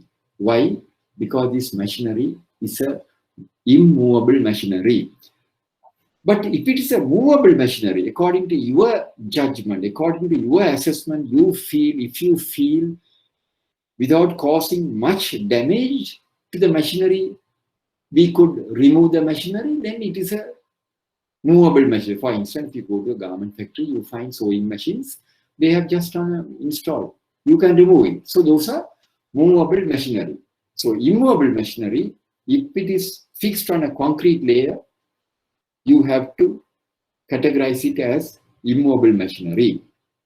Whenever machinery mortgage is offered as security, it is important to ascertain the type of machinery, whether immovable or movable. If the machinery is permanently and firmly fixed onto the floor on a concrete layer, it is considered as immovable machinery. If the machinery could be easily removed, it could be considered as movable machinery. If it is immovable, it will become mandatory to execute a mortgage covering the entirety of the property. Now, I could remember somebody asked a question while we were discussing about the immovable. How do we ascertain the value of a immovable machinery? It's a very good question. Machinery value, you are not an expert. Even the normal property valuers cannot value a immovable property. Property valuers also, they can't carry out a valuation. So certain banks, they have specialized people who are authorized to carry out inspection covering the machinery. They must have the requisite qualification, or even immobile property valuations. Central bank has given a criteria for the valuers. If these valuers do not possess these qualifications, they cannot be in our panel. They cannot be in our panel. So all the valuers, Central Bank in 2014 January, Central Bank intervened and they stipulated certain criteria which all the bank valuers should possess.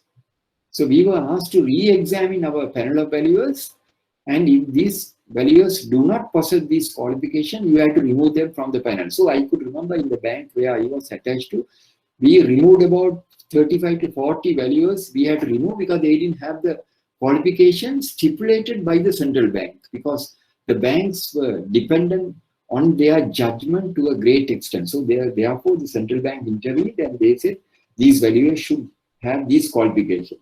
Similarly, for immovable machinery, now the question which was asked was, how do we ascertain the value? You will have to get a valuation, depreciation value. You will have to get a valuation from a valuer who is authorized to value machinery. Ordinary valuer cannot value a machinery value. Is it clear? Any questions on this? Any questions?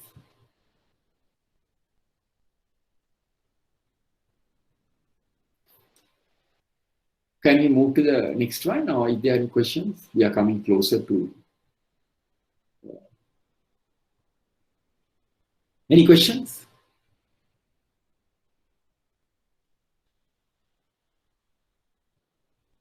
Any questions? You are there now? Can we proceed? Yes, sir. Yes, sir. Yes, sir. Right. So now, advances against machinery.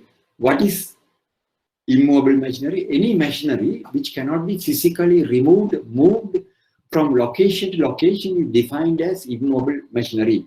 What is movable machinery?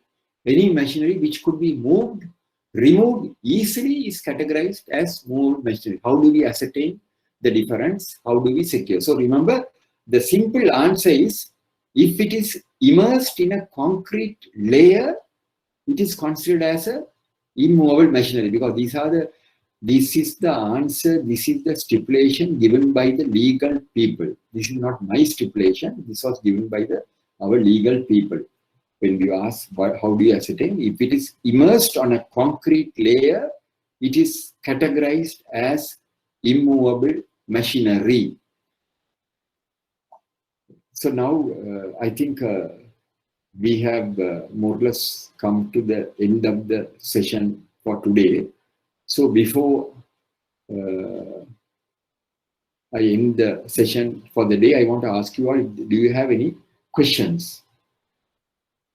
before we wind up for today. So we will meet next Sunday also at 8:30. I think we have 2 more sessions to complete. So if there are any questions on what we have discussed, now I must also tell you all, there is a book. Can you all see this book here? Can you all see this image? Can you all see?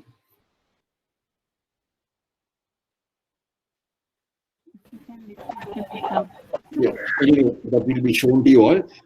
This book is on techniques of securities for bank lending. This book is available at the IBSL. I am the author of this book. This is available at the Institute of Bankers. The price is 1,000 rupees, but the money what you pay doesn't come to me. It goes to the Sri Lanka Cancer Society. The money what you pay to the book is doesn't come to me. It goes to the Sri Lanka Cancer Society. All proceeds goes to the Sri Lanka Cancer Society. So if you are interested in purchasing this book, because it's a very valuable book, all what is discussed in this book, you can purchase it from IBSL. You don't have to go there. I can give you the contact person. You can speak to him. He will arrange to mail it to you. Make a note of this telephone number.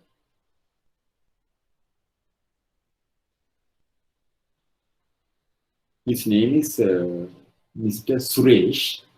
He is the officer who is in charge of IBSL bookshop.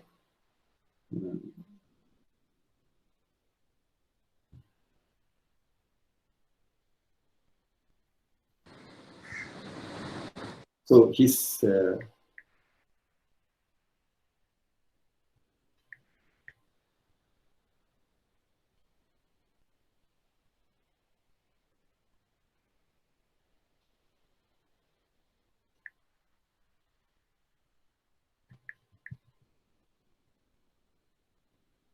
his name is Suresh. His mobile number is 076 076 00 69160 076 00 69160.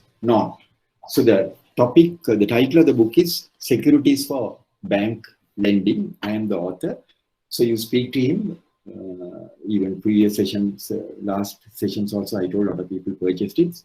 So he will arrange to mail it to you. So remember, the money doesn't come to me. It goes to the Sri Lanka Cancer Society.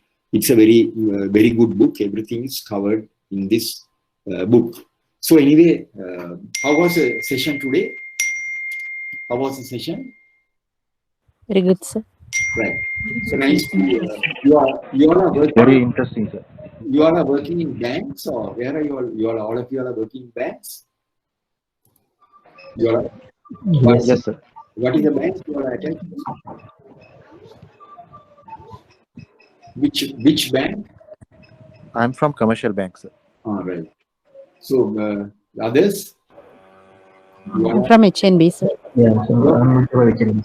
So nice to hear HNB. So anyway, nice talking to you all. Unfortunately, I can't see your faces. So we will wind up today's session. So we will meet next week at sharp at 8:30. We will meet. All what we have spoken today, I think, is recorded. You will have the luxury of revisiting this site. So we will meet next week at 8:30. So thank you very much. Stay safe and stay blessed. God bless you. Thank you.